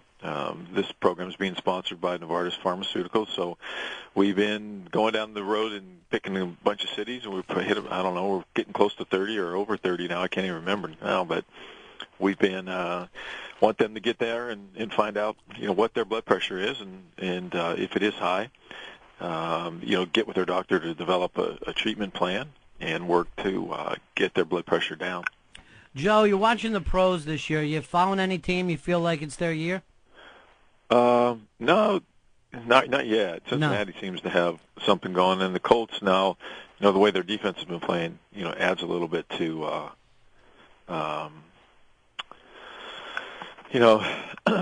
to their, I think, chances to making it a little bit further. Right. I was always wondering, when you're watching a game, like, you're just a regular fan now watching at home on Sunday, do you sit in your mind thinking, here's the play I'd call, here's the direction I would go in? No. You're just watching passively like everybody else? Yeah, you enjoy the game. Right. I try to as much. You'll guess sometimes, but... Right. I was just always wondering if you're sitting there reading defenses, whether you're going to turn that off once you get it. No, you know what? That's something you'll always get. The first thing you do is when you walk up to the line, always looking at the defense. So when the quarterback gets up there, that's probably the first thing I do is try to figure out coverage.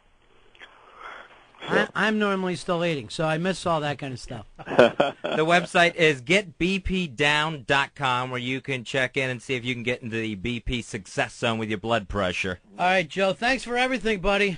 Oh, I appreciate it. No, and I mean your entire life. Thank you for being Joe Montana. Because I don't know what we would have done. If nobody would have stepped up and been Joe Montana, my life would have been worse for it. So thank you for being the guy. Thank you. I appreciate it. See you later. Bye-bye. Thanks, Joe. I'd love to start just hanging around with Joe Montana and get rid of this whole Fez, Ogre, Bobo thing that I seem to have gotten myself into. And I should be more of an Anthony Bourdain, Steve Martin, Joe Montana type group. But I could be right there with you. I got Earl coming. Earl? Yeah. You forgot Claire Danes. Yeah, well, that turned ugly. I'm not Something gonna inappropriate? lie to you about that. Harry, I need an update here. We're coming close into the end of the show. This is your contest you've put together. Where are your judges? They're MIA. And this is just something, this is the type of thing I was worried about happening. Something out of my control. Out of your control? You were in charge of the whole thing. I spoke with them this morning, and they were set to go. What do you think happened? Did somebody get to him? Did Than get to him? I don't know. Than, how you feeling? More confident now as you go closer to the end? Well, I do have 100% of the vote at this right, point. you do. Yeah. Yeah. It's a good place to be. Yeah, it's not a bad place at all. Those are the old Sodom numbers. Have they called? No, but I can't really. Maybe they're check. maybe they're listening to the show. Play the Paranoid song so that the judges know to call us and check. By the way, that Paranoid song, I don't know if it's too pro Harry. Just, I'm not telling you how to produce a show. I'd make one a little more pro Harry if I was you. 201-637-0924. Harry Bottoms is a joke thief. Give him a call and fuck with his head. 201-637-0924. I gotta have more cowbell. He's a joke thief. Harry steals jokes. Harry shit the bed. Harry Elvis has to go. 201-637-0924. 201-637-0924.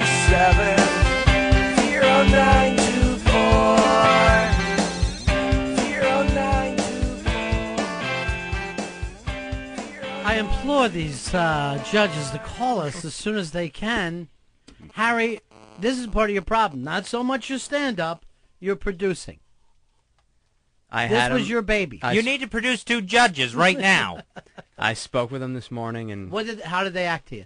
they were set to go. And what happened? What went wrong? I can't get in touch with them. Son of a bitch and Harry, I'm going to lose my hair. Judges, call 201-637-0924 now. Than, you love your hair, right? Yeah, I mean... What's so manageable? Yeah, it's really easy. I'm just going to be really suspect if 2 judges happen to call in the last 4 minutes of the show and vote for Harry. I might have to slug him. I want to tell you right now, that would at least be good producing. That would be that would be great. a dramatic producing job. I wish that I don't think he's got in him. Another piece of glass in my finger. You're kidding me, The right? middle finger. You know what? We're supposed to be taking Opie out. Maybe not now. Not after all this glass. Maybe we take him out and we break a glass. Dan, you walk on eggshells around him? Constant eggshells? It can be scary. I had no idea he was holding this little grudge for 5 weeks. Yeah, he's muttering a lot. I don't know. Just really? That was before we were even on the air. Well, maybe we'll leave him a lot of ribs. Maybe that'll make him feel good about himself. you Give go. Ogre another plug, Fezzy. There you go. Ogre, that's Big Easy Barbecue Company. You can check it out online at BigEasyBBQCO.com or give them a call, 1-888-451-EASY. That's 3279 for all your barbecue catering needs. You said you had a big weekend, right? Yeah, we got a big weekend. We're doing 800 bikers, doing a bike rally in Aldie, Virginia this weekend, and then we got some other stuff coming up in November. And kind of after the holidays, it'll take us into Christmas, and then Super Bowl parties. Yeah, it's starting to fill up. But please give us a call, 888-451-3279. Extension 2, you'll talk directly to me. Oh, very nice. Fezzy's got his own extension. Yeah, Harry, do you have an extension 2 on there that these judges can get through on? No, it's just that number. What number? 201-637-0924. Oh, thank you very much. Nice and quick. But I missed the Harry is a choke thief. See, that's why I'm not a writer. I would have no idea that would be acceptable in the middle of a song. Is that what these judges, the problem is? They don't want to be associated with a known joke thief now? That shouldn't be the problem. Let me ask you this. Did you have a feeling they were voting for you when you talked to them this morning? Not necessarily, but I just, I felt like I did well enough. To lose one judge, there's still 2 others, and I thought I would have won them over. But I keep looking up to see if they're here. So do I. This is John Kerry just looking at Ohio going, oh, my God. I know. I got to tell you, no matter what happened last night, pathetic radio. Pathetic radio when you don't have a payoff. Well, wait a minute. I guess the payoff is going to be Halloween when you get your head shaved. Yeah. Well, it's something that happened. I tried. If Fan still wants to slug him, that would be payoff for me. Harry, the countdown is started. 2-minute warning. Yeah. You're at 1:45 right now. With all due respect, Only the show Joe- can't end fast enough. Only Joe Montana could pull out a win now. First of all, that's how I feel every day. Fez, I would have thought you had been all over Joe Montana. Montana is who I thought it was. Were you a little starstruck there? I got very starstruck, especially when all of a sudden I couldn't say BP Success Zone. Right. I just, fell apart. I would have thought you being the big football fan, you would have had a million questions for him. I did this morning. Yeah. At 1:45 now. No, it all went away. Harry, I don't know how to tell you this, buddy. You're down to your last minute. You will lose the hair. I see your phone. Why wouldn't you give them this number? Why would you give them that number? They also have that number as well. Oh, so they're not trying to call your phone if they've got the hotline number. Well, we don't know. It may be. Harry, you've got your very own death clock going right now. What are we at? We're at 50 seconds. Wow. Oh, man. Harry, 45 seconds. Harry, put your eyebrows on the line right now. I need to hold on to my eyebrows. But all you would need to do to tell them is call the hotline. That would be what? Producing. Yeah. And I told him that, and I also gave him my number. You don't Deuce. Yeah. But I also gave him my number just in case they didn't have the hotline. Harry, even if you quit 10 more times, you're coming back and getting your head shaved Halloween. Oh, yeah, no, I'm doing that. Yeah. I had, Swear to Allah. I don't swear to Allah. I'm not. All right. Wait, we got a call here. Oh, it's nice. Harry's hair. Hello, 10 seconds left. See ya from Harry's hair. Harry's hair just said see ya. Yeah. 5, 4. The Ron and Fez Show. XM202.